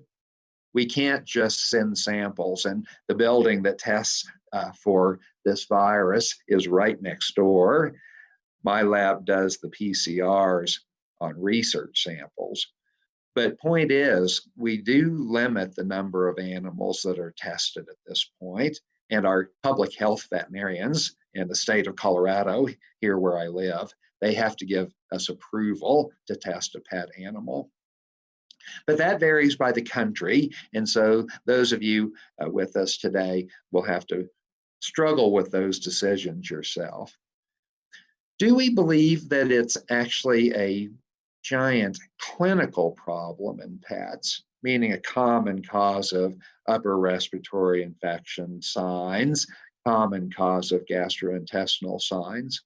Right now, it appears probably not, but we do need additional data. So again, these regulations are going to have to come from each of our individual countries, and it is nice to see those things now being released. Here's the from another of our international countries just in the last several days. Now, ISCAID, our group is an infectious disease international consortium. As I mentioned, almost all of us work directly on Wasava committees as well. This group of international experts, which includes Europe, Asia, the United States, and the United Kingdom, as well as Canada, have concluded that there's probably not a lot of benefit currently of testing individual cats because of the short duration of infection, the fact that most of these pets have not become infected, most have not become clinically ill, and we don't currently have any specific treatments. Remember, this is just a virus that's going to run its course. And so we are making these types of guidelines available internationally. And if you'd like to see the ISCAID guidelines, they were just updated 2 days ago. Now, Wasava, which of course most of our members on ISCAID are also Wasava members like myself, this was a great group of information published with the input from Mary and Michael Day from the Vaccine Guidelines Group. Early in the pandemic, there was a lot of concern about the dogs and the cats.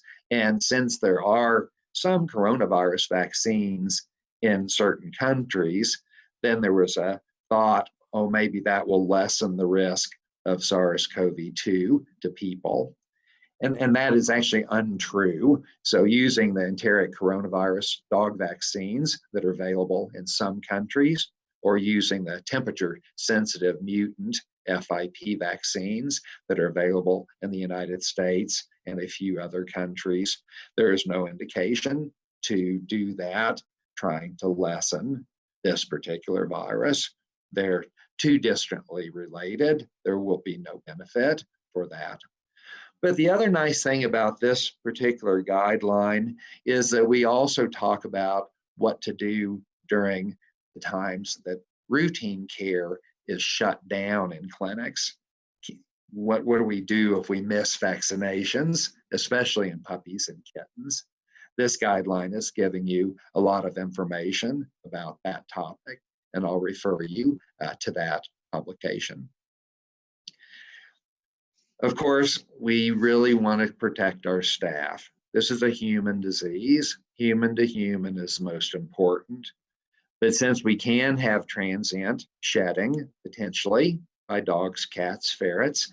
We did have to work on guidelines to help veterinary clinicians, and I'm sure in your country as well. We have to decide how to best protect our staff.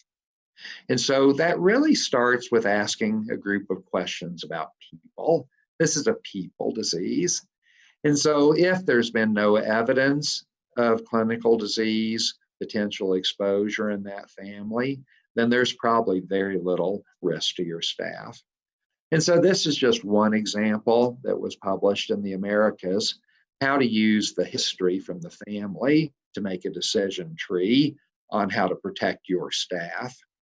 Remember, we're attempting to keep people from becoming ill with this virus. So please check out the published in Clinician's Brief. But we all have to then tie it into our own countries, our own situations. Sometimes there might even be local laws that apply. I just thought I'd show you our brand new document from Colorado State for how we start our cases. We still are sequestering the owners to the parking lot. They don't come into the building. And so we are then asking the 4 classic questions, which now also include, is there any pet disease? And if they're within 14 days of having acute respiratory or acute gastrointestinal, we actually factor that in to how we handle them once they're in the building. So I'll be glad to share with our team today our Colorado State guidelines in the future. But we do have to conserve our PPE, our personal protective equipment. So we want to make sure that we appropriately protect ourselves in high-risk cases. But in those that are low risk to our faculty and staff and students coming back on June 28th, when we're trying to protect those people, we do want to also do it logically, because if we use our heaviest protective devices for low-risk animals, then we don't have enough in the human profession as well as for our higher risk. And so the last couple of things for me, getting ready to set you up, Natasha, for coming to join in. This particular, I think, is really important. We're at risk because we interact with people. A little bit smaller risk because we interact with pets. So we're only in the top 20 or so of potential risk. And so if we do the appropriate social distancing, we all wear our masks in the hospital now. When we get closer than 3 feet, we wear our safety glasses, like when bleeding an animal. Hopefully we can lessen the person-to-person part of this particular disease. And then as we go through the summary slide, it's really probably an uncommon for your pet to be infected by you. They do seem to get lower doses from our exposure, but while you're sick, if you have this virus, no cuddling with those pets. Let them social distance away from you in the home, just like your children. And then within that 14 days or so, probably everybody will be fine again. So right now, I hope our bullet 3 continues. I hope that continues for the next several months, but so far it has not been documented. So again, the pets will be self-limited, you'll be self-limited, and hopefully everybody will come through this epidemic together. So please check out our websites at Wasava, and I'm very much looking forward to hearing our next speaker and continued discussion about this and animal welfare. Thank you very much for listening to me today. Thank you, Dr. Michael. I hope to see you soon in Egypt. And I will invite you and Dr. Chani and Dr. Natasha to visit the pyramids together. And we hope to reconnect again and hope to see you in Egypt very soon. Thank you, guys. Thank you. Thank you very much for your helpful data. Natasha? Okay, thank you. How are you? I'm good. Good. How are you guys?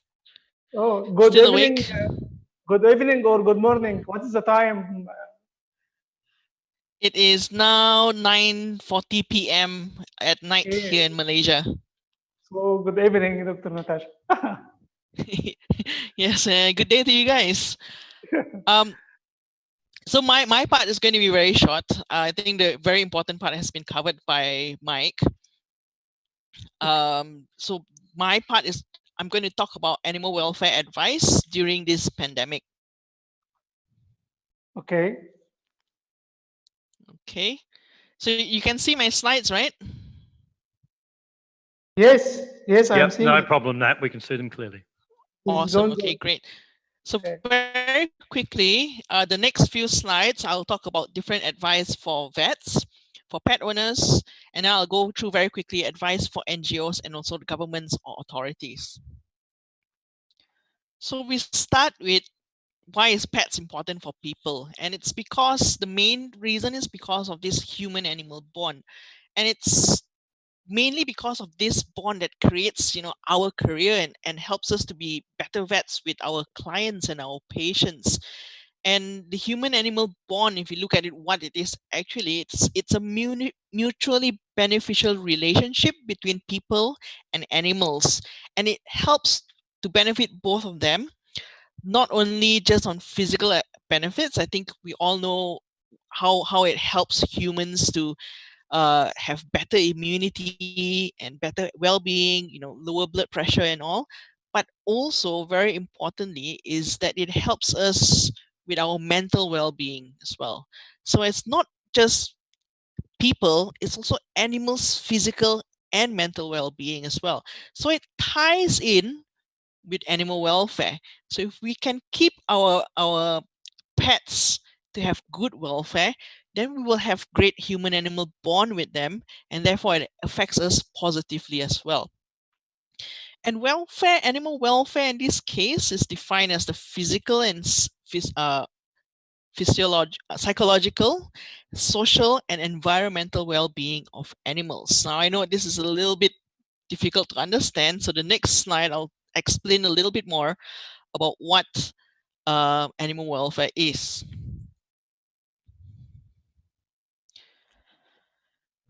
So we need to first understand the difference between welfare and ethics, because a lot of people confuse these two together, and initially even for me as well, it's a very confusing subject to try to understand.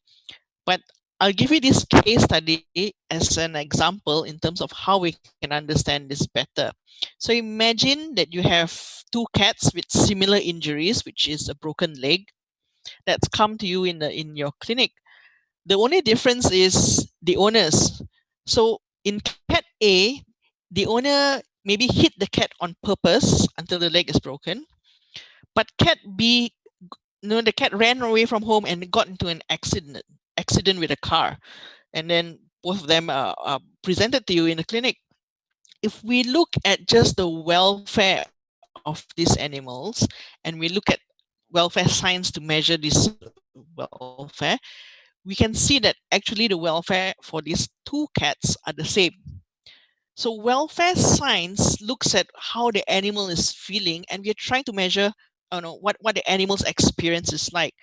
And I think from veterinary science, we learn a lot about pain, and we understand that a broken bone is very painful. So both cats have similar kind of welfare.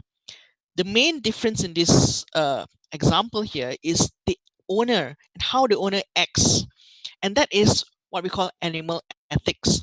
And in this case, it's always good for us to separate it out so that we understand what we are dealing with. And in this case, we really want to look at the animals and what is the best for the animals, rather than what telling other people what they should do.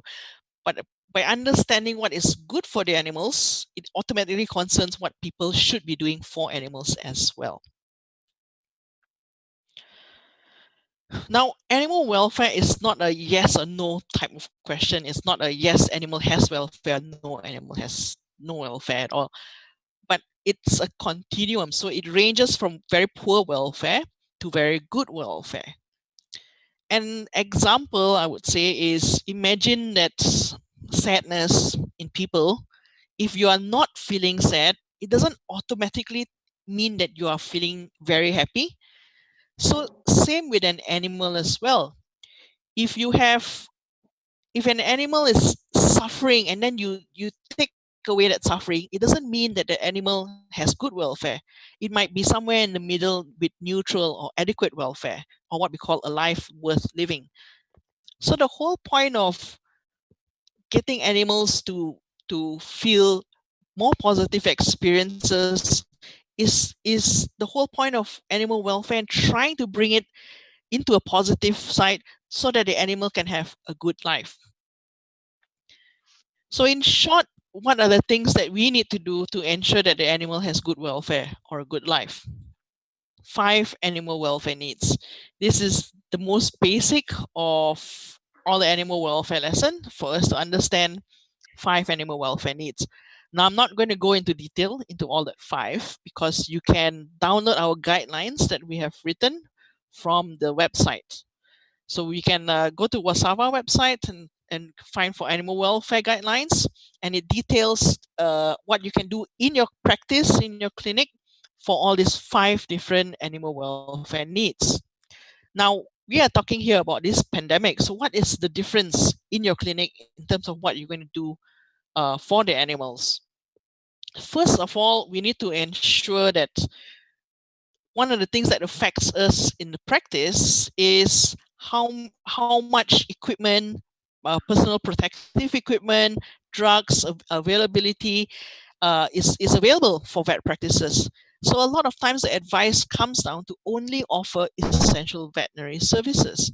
And this is very important to maintain the animal's health. And of course, a lot of times it's life and death situation that we need to attend to. But we also need to understand that we should, by right, include into it anything that is really critical for animal welfare, that is affecting its welfare and is giving it a lot of suffering or poor bad welfare experiences, or anything that for example, making the animal feel a lot of pain. So those things, and things that also can affect the human animal bond as well, should be classified as urgent cases and should be listed down in essential veterinary services. So throughout the whole lockdown, we still can ensure that animals should have good welfare. The other main thing that's different in a lot of practices during this pandemic is now everybody is practicing social distancing and also hygiene, like washing hands especially. And washing hands really should always be there, whether you are handling other people's pets or having that contact with other humans as well. But it's also one of the advice that you can also give to a lot of pet owners, especially if they themselves are sick, that they should maintain good hygiene by washing hands before and after touching their pets, or before and after feeding their pets as well. Now in the clinic, with all these things being practiced, we need to really focus to try to reduce stress and anxiety in all these animals that are coming to us in practice.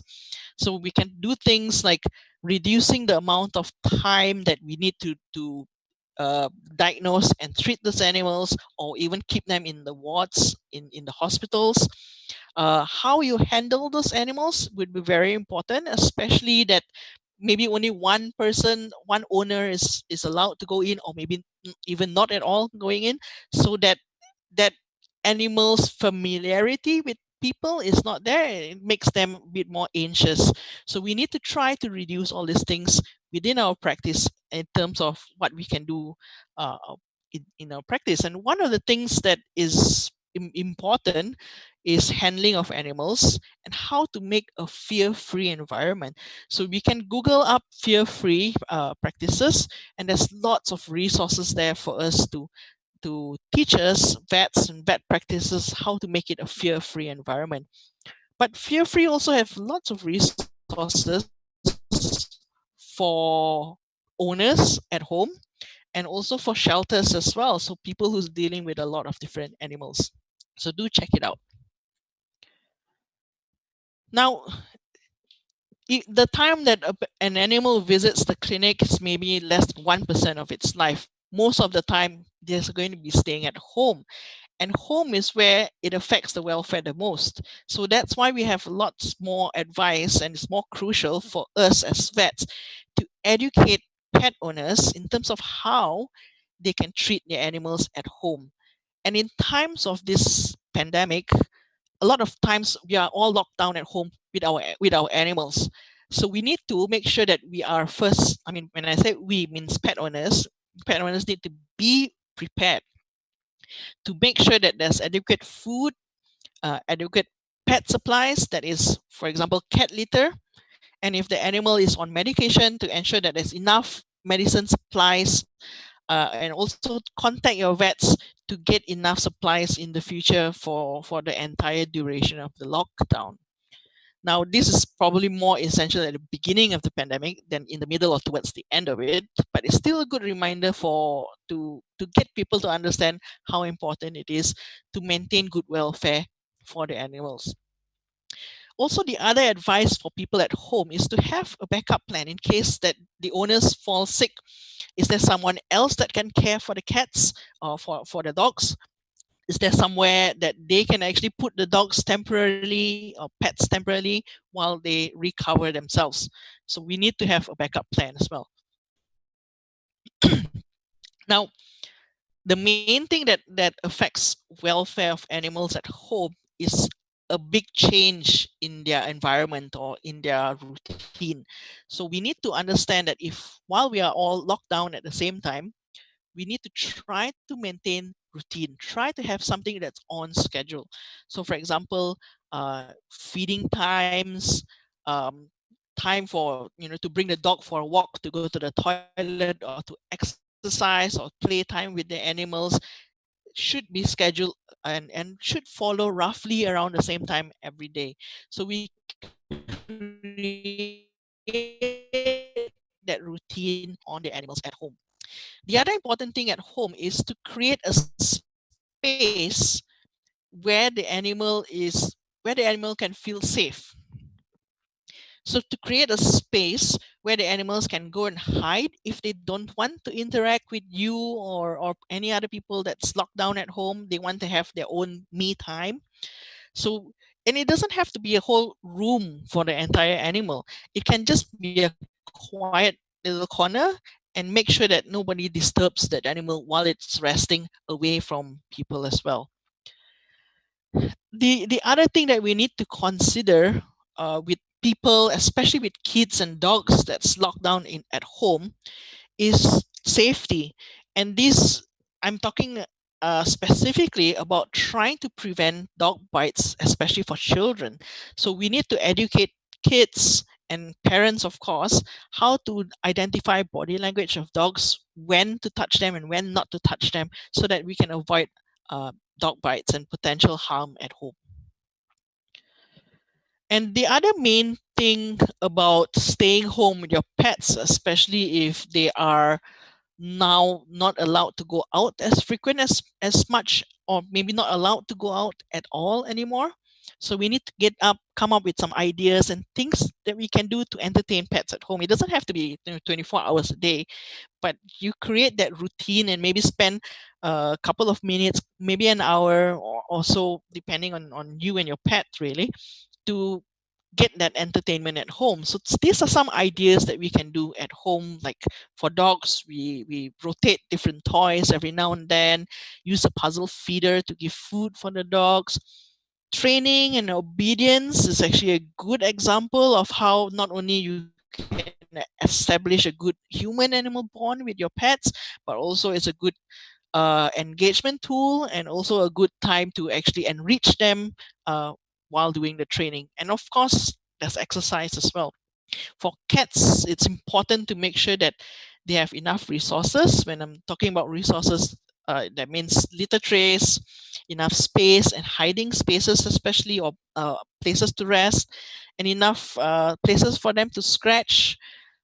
So all these resources should be enough for the cats, especially if you have more than one cat. So you need to make sure that there's enough for them, for all of them. Cats need their own playtime as well. And if they are really stressed up, you can consider using a pheromone diffuser. So Fairleaway is a very popular brand pheromone diffuser that we can use for cats. Now, all of this and more ideas is elaborated in the guidelines that I will talk about at the end of this presentation. Just to go through very quickly, for vets, especially that's working outside of your vet practices, especially in the shelter, some of the things that you can do for animal welfare. Now, in the shelter, maybe you want to try to reduce the amount of animals in the shelter space. So fostering is actually a very popular option, and it helps people to get time and get a little bit more attached to the animals as well. So it helps with the adoption process. Some shelters can be still open for adoption if you follow safety procedures, such as following the social distancing. Try as much as possible to do things over the phone or over maybe an interview through teleconferencing like this. So as much as possible, avoid contact with humans.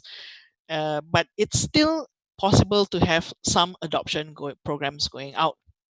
Some of the organizations might be doing some outreach work, like say, for example, a vaccination program or a spay and neuter program for animals that's roaming around the streets. Well, we need to understand the criteria or the situation in your area or in your country, and whether there's enough drugs, whether there's enough PPE, whether there's enough whether there's a high risk of people walking around and looking at what you're doing before you eventually decide to do or not to do. So a lot of times we might need to stop a lot of these activities temporarily, and we boil down to only the essential outreach programs that's needed in your area. Now, maybe by the end of this lockdown period, there might be also a change in animal welfare priorities. So we need to reconsider again what your organization is doing and whether it's actually addressing the animal welfare issue. So maybe, for example, at the end of the period, maybe a rabies outbreak is more of a priority, or maybe animals that's facing malnutrition is more of the priority. So we need to really reconsider again while we start back our work. Just very quickly, what are the animal welfare concerns during this pandemic?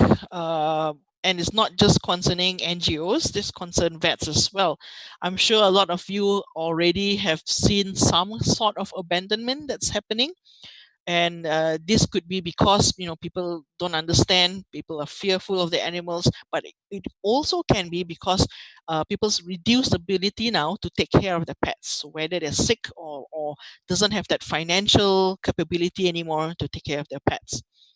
The other concerns that we need to consider is the risk of mass culling or killing of animals on the streets, especially for the stray or free roaming population, because it might seem that there's more animals roaming around, especially since that now a lot of times their food source, their main food source has been cut off, so they might need to wander around to search for more food. You might also get some euthanasia requests in your practices, especially for people who is a bit scared and a bit afraid of what's happening with their pets, don't understand.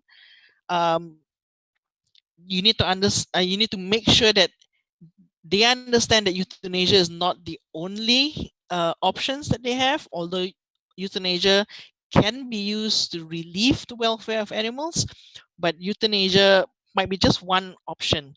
They can look at other options like getting the animals fostered temporarily or finding new owners to adopt the animals from them. So a lot of these welfare concerns stems from a lot of misunderstanding and fear. So the next thing is what vets can do.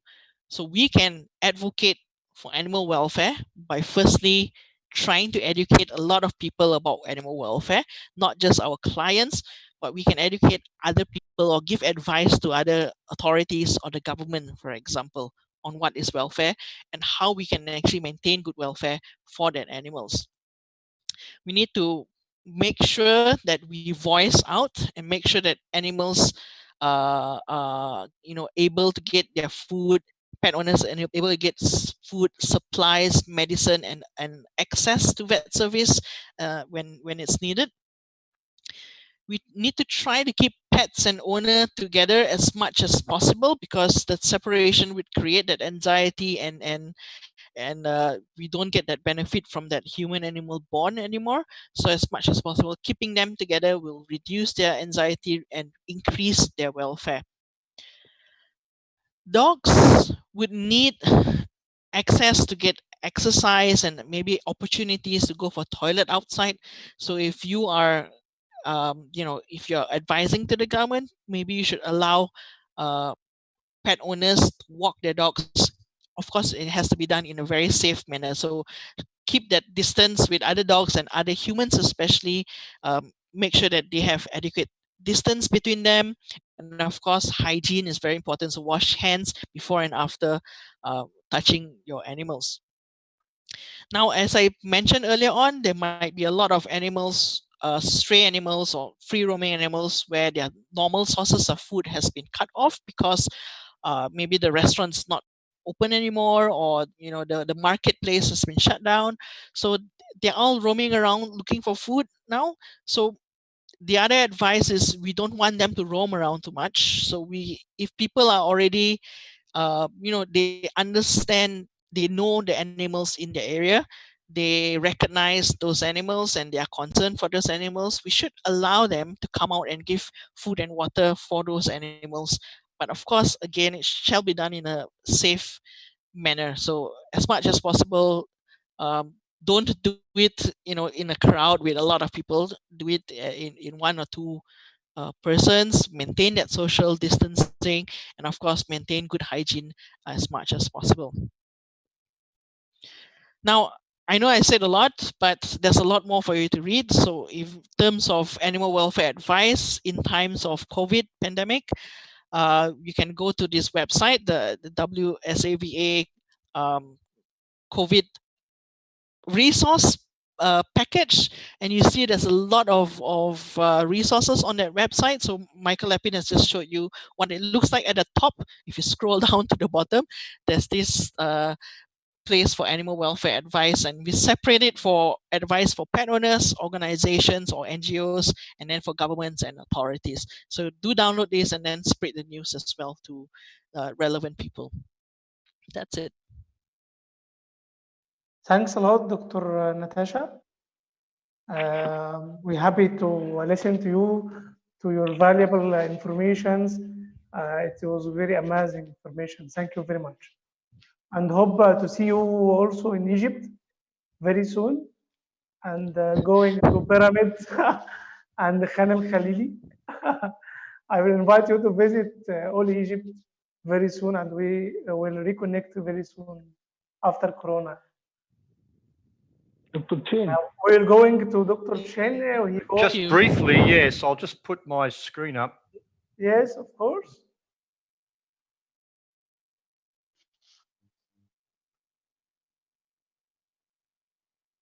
Because there's been a couple of questions about membership in the chat room here. Yes. On the Wasava website, and I'll show you the link to Wasava in 2 slides' time, there is information on the membership categories and how you can join. So I suggest you go to the Wasava website. All the information you need to join is there. And as I said, we don't currently have an individual membership, so we need an application from an association or a syndicate or whatever it's called, and the information is there and you can figure that one out.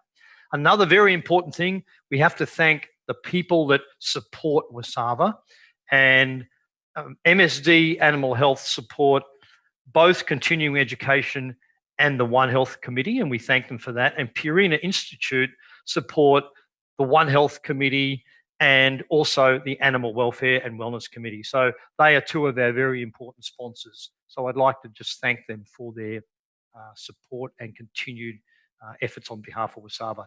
And lastly, that's the Wasava link, the big one up the top. If you go there, you can find All the other subsidiary links there, and the specific link, which has been up a number of times today, is that one on coronavirus, and you can find that quite easily from the home page. So that's all I needed to share with you, and if we can get out of that. So anyone, thank you, Dr. Shane. Anyone want to ask questions, send it for me on chat, private, and I will ask it for Dr. Shane. So I will collect the question, and all our speakers are ready to listen to your questions.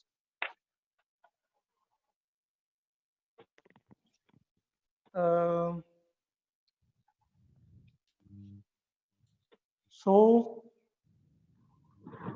I am waiting for your questions.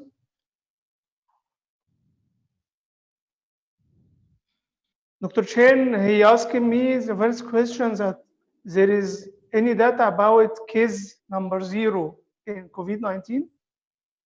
COVID-19, I wish that's the big thing. They don't know yet. There was something reported today, and Mike will probably know more than I, but they still don't know exactly the original source of SARS-CoV-2. They believe it was a bat, but they also think there was an intermediate host, and they don't currently know what that was. It appears that it wasn't the pangolin as originally thought. So the pangolin is off the hook, shall we say, but they don't yet know how it jumped from one species to another. Mike, do you have any comments? No, just that same information, Shane. I don't think we know yet.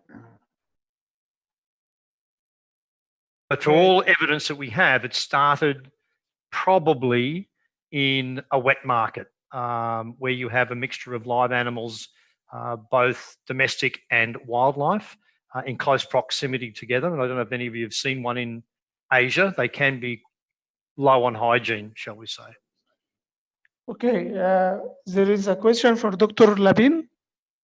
Is there any mutation in isolated viruses in dog and cats or cats? Yes, that's a great question. We don't have enough information from dogs and cats individually to compare them yet. There's a little bit of difference, but right now, I would say it's pretty solid, human to human, secondary host, dog, cat, ferret, and not any new excitement that I've seen that is going to jump hosts or become more or less pathogenic in the dog or cat. Okay. Asking Dr. Labin, if people shed after recovery and for how long? Yes, that's the really important question is if we're a recovered person, when and if we become susceptible again. And honestly, we don't know the answer to that question yet. I can share with you some unpublished data in cats that's coming from Colorado State in about 2 or 3 weeks.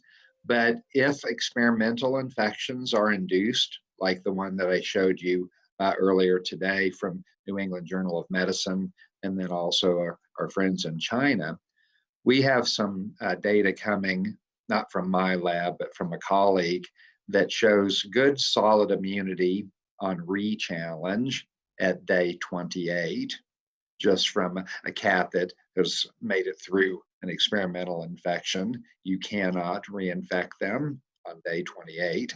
So hopefully that's evidence that all mammalian species, would have some partial protection. And obviously there's so many vaccine trials going on right now. I think we'll have exciting new information coming quickly, especially even by the end of 2020. Okay. What are the side effects to recovered COVID-19? Yeah, that one's to me for dogs and cats.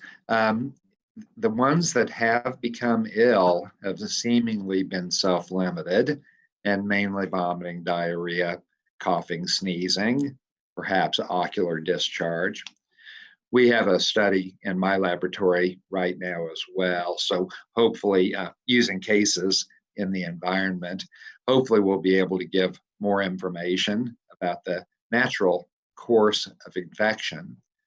But if it's an adult cat or an adult dog, when given a large dose of the virus, clinical signs don't occur at all.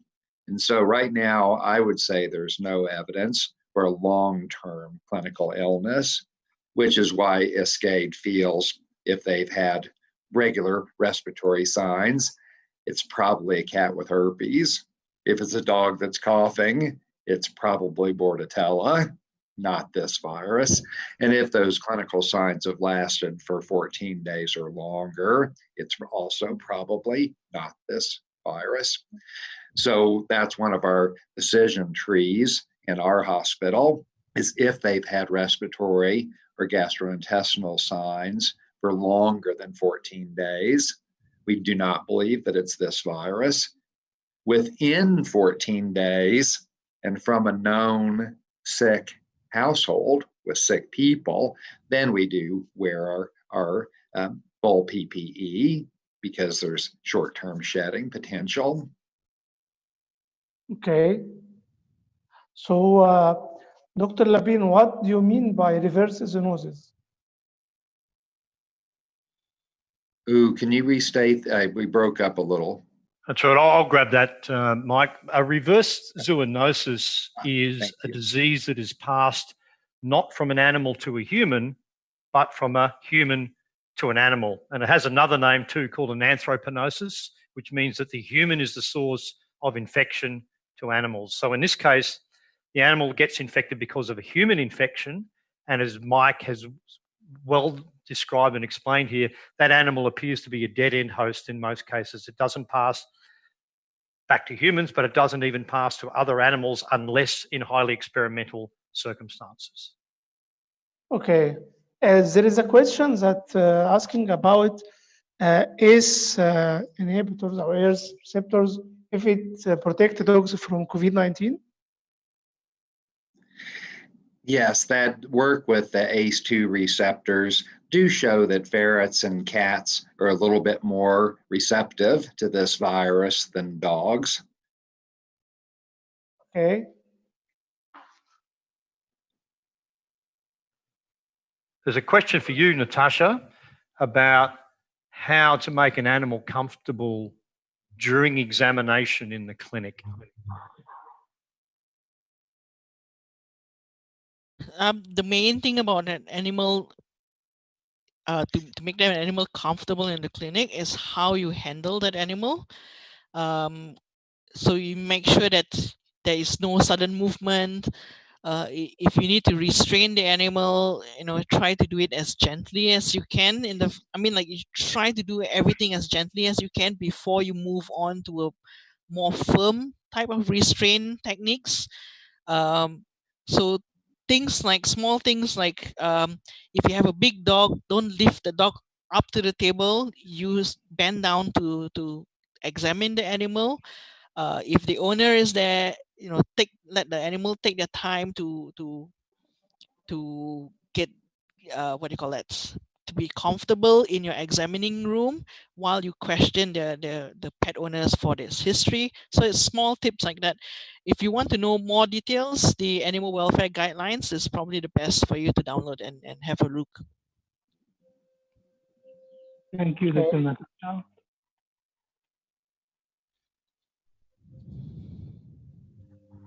Mike, there's another couple of questions about other animals, and maybe you can answer this. One was about wild birds, whether there's any spread, if they're involved in any spread of COVID, novel SARS-CoV-2, and also another question relating to horses and other ruminant animals. Are they being checked to see if they can spread the disease amongst themselves or to humans? There is a question, Dr. Chen. There is a study in China confirmed that cats infected with COVID-19, and it also confirmed transmission of infection between cats through airborne way. True. The question is... So Mike, the question was about horses and other animals other than cats and dogs, in effect. Yes. Yes, that's a really great group of questions. I was just following the chat there. Again, birds seem to be quite resistant. The farm animals studied so far, especially the pig, has been quite resistant. I'm not familiar with horse data yet, but we've had no buzz on the internet of horses becoming infected. But farm animals and birds right now, we at CSU, we focus on the, has the owner been sick type questions because we do want to lessen human to human transmission. And most of our trying to avoid the animal transmission has been focused on the cats and the ferret just because of a little bit higher susceptibility. But we do remind people that dogs, cats, ferrets don't become infected spontaneously. And so those that are owned by known individuals, it's really important to have that history from the family because that's most likely how an animal would become a transient carrier. And then I did notice a little bit about the clinical signs came up on a couple of the chats. Again, in the experimentally infected animals, they have been quite mild and self-limited, and that's even with high dose. And that's what we've seen with that handful of cats from nature and the handful of dogs that have been confirmed to be positive, is that just a mild self-limited disease. And so if there is an illness associated with this virus in our companion animals, it will probably be short-lived. And so I noticed a euthanasia question. As long as they can be safely sequestered within the hospital or preferably at the home where they became infected, that should be, it should be over in the very short term. No evidence for long-term shedding so far in companion animals. There is a question for Dr. Natasha. What other ways for treating ill animals other than euthanasia? Right, that's a very good question. And I think I have one more privately asked question about what is euthanasia. So I want to explain that euthanasia is defined as a good death. So what you're doing is you are assisting the animal to die by giving an injection, usually of an overdose of a type of anesthetic. So what you're doing is you are killing the animal in a very humane manner and as least painful manner as possible. So what do we do with animals that needs euthanasia, but is, you know, what other options do we have for animals that needs euthanasia? We need to understand whether there's chance to recover or not recover, or whether it will go down badly. So for example, in case of rabies cases, we know that once they within the next 10 days and they will suffer immensely the next few days, and still eventually they will usually die. So in those cases, euthanasia is normally the best option to relieve that animal's suffering. And then the other options that you can do for other animals that are in pain but you don't want to euthanize, or the owner refuses to euthanize, is to find other ways to relieve the animal from suffering. So giving a lot of pain medication is the next best thing that you can do. Okay, there is another question for you, Dr. Natasha. Do you think it is important to have the owners in the examination room to reduce pet anxiety? As with the current circumstances, vet clinics are shifting to taking e-consults. Usually, pets respond much better with owners in the room. It helps that there's somebody familiar in the room that they can, you know, help to calm themselves while you're trying to do the examination. But there are some animals that, especially for dogs, that become a bit more aggressive when the owner is in the room. So you really have to understand how to read animal behavior and think about whether you need or not need to have the owners in the room. But most of the time, having them in the room is a much better option for the animals. Okay, and there's a question for Doctor. IP. What about IP vaccine in poultry? Can be useful in COVID-19? If that's about the use of either the dog enteric coronavirus vaccine or the FIP vaccine that's available in some country, there would be no benefit to trying to lessen SARS-CoV-2. And so the Vaccine Guidelines Committee does not recommend vaccinating dogs or cats with those vaccines to try to lessen this virus. It would be ineffective. And I did see a couple of the other questions about clinical illness. There is no known specific therapy for this coronavirus, just like the other coronaviruses right now for pets. But it does look, even in the high dose experimental animals, illness is minimal and self-limited. And so sequestering or safety at home with the owner, just like you would, stay away from the other family members. Hopefully, if there is any mild respiratory or GI, gastrointestinal disease in those pets due to this virus, they apparently should be self-limited with the data that we have so far. So really no evidence that I know of, Shane, that there's any chronic shedding or disease syndrome. Ferrets might shed a little bit longer than cats, who shed a little bit longer than dogs, but no evidence of chronic disease. And so if you're seeing those animals with vomiting, diarrhea, coughing, or sneezing that have been that way for longer than 2 weeks, it's probably not this virus. It's probably their regular viruses. Okay. Thank you, Dr. Michael. Dr. Natasha, there is a question about what is the hardest experience you had ever? Hardest experience? Hardest experience with an animal. I think euthanasia issue is always the hardest experience for not just for me, but for any vets to make that decision or to talk to the owners and to tell them the bad news. That's probably the hardest experience in dealing with animals. And what do you recommend reading on vets' behavior? In animal behavior is a big course. It's not so easy to just ask you to read 1 or 2 documents. But there are lots of courses on animal behavior out there. So maybe I can compile a few and then pass it to the host, and he can share it with everybody here. Okay.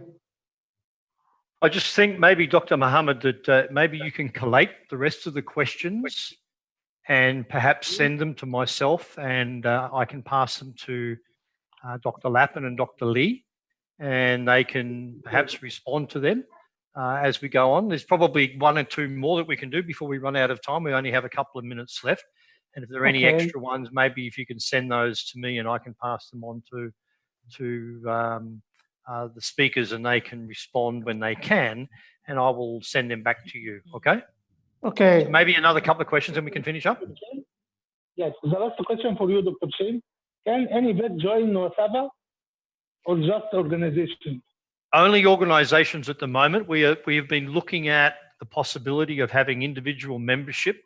That hasn't been decided yet, but even if it was an individual membership, we would be looking at you joining an international association of people who weren't affiliated, but that has not been worked out how that would work. We might vote on that this September, but we don't know yet. So currently, what we would ask you to do in Egypt is work with a veterinary association, or if you do not have one, a companion animal one, establish one. And we could even help you do that. And then you can join Wasava. We can do from the syndicate, of the veterinary syndicate. There you can. And there is a link on the Wasava webpage where you can find out all the documents that you need. There are requirements for that association. So you need to read through all of those to make sure you meet those requirements. Dr. Shane, you mean that association is for pet animals only or for veterinarians? For example, in Singapore, our association is for all veterinarians. It doesn't matter whether they are large animal veterinarians or small animal veterinarians or research veterinarians, because we only have a small number. But usually, if there is a companion animal association, we prefer them to join. Okay. Thank you a lot, Dr. Shani. Dr. Shannon, we are most welcome to listen to you. Thank you, Dr. Michael Laben. Thank you, Dr. Natasha. We was very happy with you. See you soon in Egypt. Thank you very much for inviting us, and I hope you enjoyed it. And we are very happy. Please keep in contact. And Mike and Natasha, good job, guys. Thanks very much. Good job. Do the follow-up questions. See you guys. Thank you. Thank you. Bye-bye. Take care. Good night. Bye. Goodbye. Goodbye. احنا مكملين معاكم، خليكم معانا. احنا دكتور مايكل لابين ودكتور ناتاشا ودكتور تشان خلصوا. احنا عايزين نسمع تعليق دكتور هيثم فرغلي. معانا دكتور هيثم على التوبيك. دكتور هيثم ازي حضرتك؟ ازيك يا دكتور محمد؟ ايه راي حضرتك؟ عايزين نسمع راي حضرتك في الويبينار. طبعا كلام جدا، طبعا الناس محترمه جدا طبعا.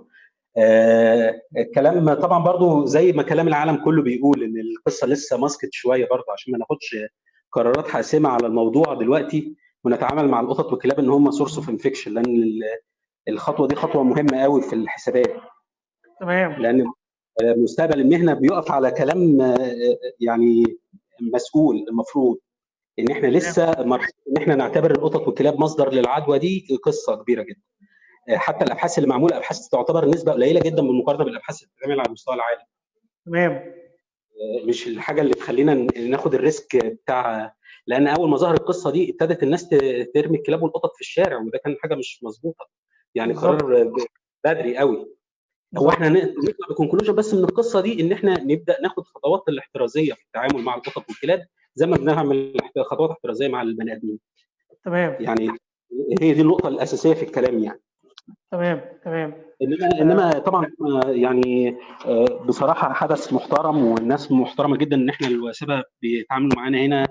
يعني حاجه ضروري كنا نبدا نعمل ايفنت زي كده كذا مره ان شاء الله، وفي مواضيع كتيره يعني مش في البيت بس، لان هم مرجعيه في قصه البيتس في العالم كله. طبعا. ربنا يكرم ان شاء الله ونكرر كذا مره ان شاء الله الحدث ان شاء الله. احنا ان شاء الله يعني في بروميس من الزملاء ان شاء الله هنكرر الحدث مع الوسافه، وهنحاول ان احنا دايما نخرج بره الصندوق نقدر نوصل معلومه بشكل مختلف لزملائنا الاطباء البيطريين. ودكتور هيثم برضو ان شاء الله عايزين نرتب مع حضرتك مواعيد محاضراتنا مع حضرتك الجايه ان شاء الله. برضو ممكن الله تبقى يعني جزء منها ريليتد للايفنت بتاع النهارده، وان شاء الله يبقى في سلسله من توبكس مفيده لزمايلنا الاطباء البيطريين. ان شاء الله. طبعا ده شرف ليا ان انا اشارك مع النقابه، ده بيتنا كلنا يعني، ده احنا نتمنى نساعد في اي حاجه. وطبعا زملائنا دول حبايبنا، يعني الواحد يتمنى ان هو يقدر يبقى معاهم في اي حاجه ان شاء الله.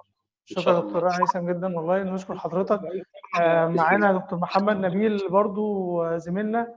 انا حابب بس اشكر باسم فيتس اونلاين اكاديمي. تسمعنا محمد؟ صوتك بيقطع بس. معلش عايزين نسمع دكتوره رولا. سامعني؟ اتفضلي يا دكتوره رولا. دكتوره رولا اتفضلي. اولا مساء الخير على الجميع. انتم سامعيني اوكي؟ سامعيني. مساء الخير. طبعا انا بشكر زملاء الدكتور محمد اشرف والدكتور محمد نبيل على التنظيم الرائع، وهذا طبعا مو بغريب على مصر وعلى نقابه الاطباء في مصر والزملاء الافاضل. وبشكر حتى الدكتور هيثم على المحاضره الحلوه وعلى الجروب طبعا وسافا، واتمنى فعلا ان مصر تكون عضو في وسافا. احنا دولة الامارات اصبحنا اعضاء معاهم من 2017، وبالعكس في استفادة كبيرة لوجودكم معاهم، لان من ناحية طبعا حضور المؤتمرات الكونتينيوس education اللي هم بيقدموه الكوميتي اللي ممكن تدخلون فيها، وخاصة بخبراتكم يعني ما شاء الله تقدروا ان انتم تثروا وجودكم في هاي الجمعية. ثاني شيء بخصوص موضوع الكوفيد 19 والبيت انيمال، حابة بس أنقل لكم إحنا يمكن تجربتنا في الإمارات مع البيت كلينيك كجهات رقابية. ف...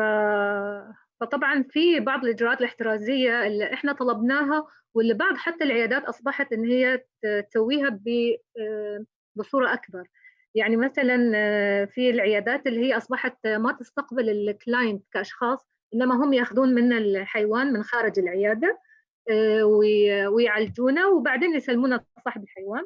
إذا اضطر إن صاحب البيت نفسه يدخل، موضوع التباعد طبعا الجسدي موجود، حاطين علامات على الأرض، حاطين تعليمات خارجية حتى خارج الكلينيك إنها توضح للناس الاشتراطات والإجراءات اللي لازم ياخذونها. بيمنعوا دخول الكلاينت إذا مش حاطين ماسك ولابسين جلافز، طبعا هاي بيمنعوها منعا باتا يعني.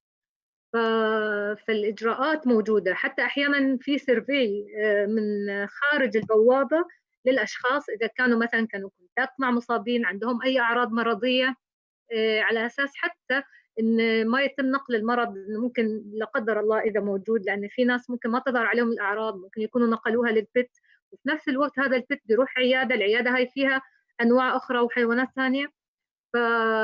فإحنا بنراعي هاي الإجراءات، وفي حتى الجهات اللي ممكن تخالف الإجراءات الاحترازية أحيانا يتم إغلاق المنشآت. فالحمد لله يعني وصلنا يعني ما في أي حالات بالنسبة طبعا للبيت أنيمال، عندنا موجودة، الإجراءات موجودة، حتى الدوام أصبحوا يخلوه شفتات، يعني حتى شفت الصبح ممكن ما يشوف شفت اللي بعد الظهر، بحيث إنهم برضو يقللوا عدد فبس حبيت أنقل لكم يعني هاي التجربة عندنا، وشكرا جزيلا، وإن شاء الله يكون طبعا في تعاون أكثر في مثل هاي المحاضرات وهاي الاستفادة. شكرا. ميرسي جدا دكتور رولا، وسعيدين بيكي وبالتعاون معاكي ومع دولة الإمارات العربية الشقيقة، ودايما بنقول دكتور رولا نص مصري ونص إماراتي، يعني الميكس الجميل اللي بنحبه دايما. ميرسي لحضرتك جدا وتعاونك معانا. هنسمع دلوقتي دكتورة دينا ودكتور أحمد سمير ودكتور محمد تاني نحب يختموا معانا.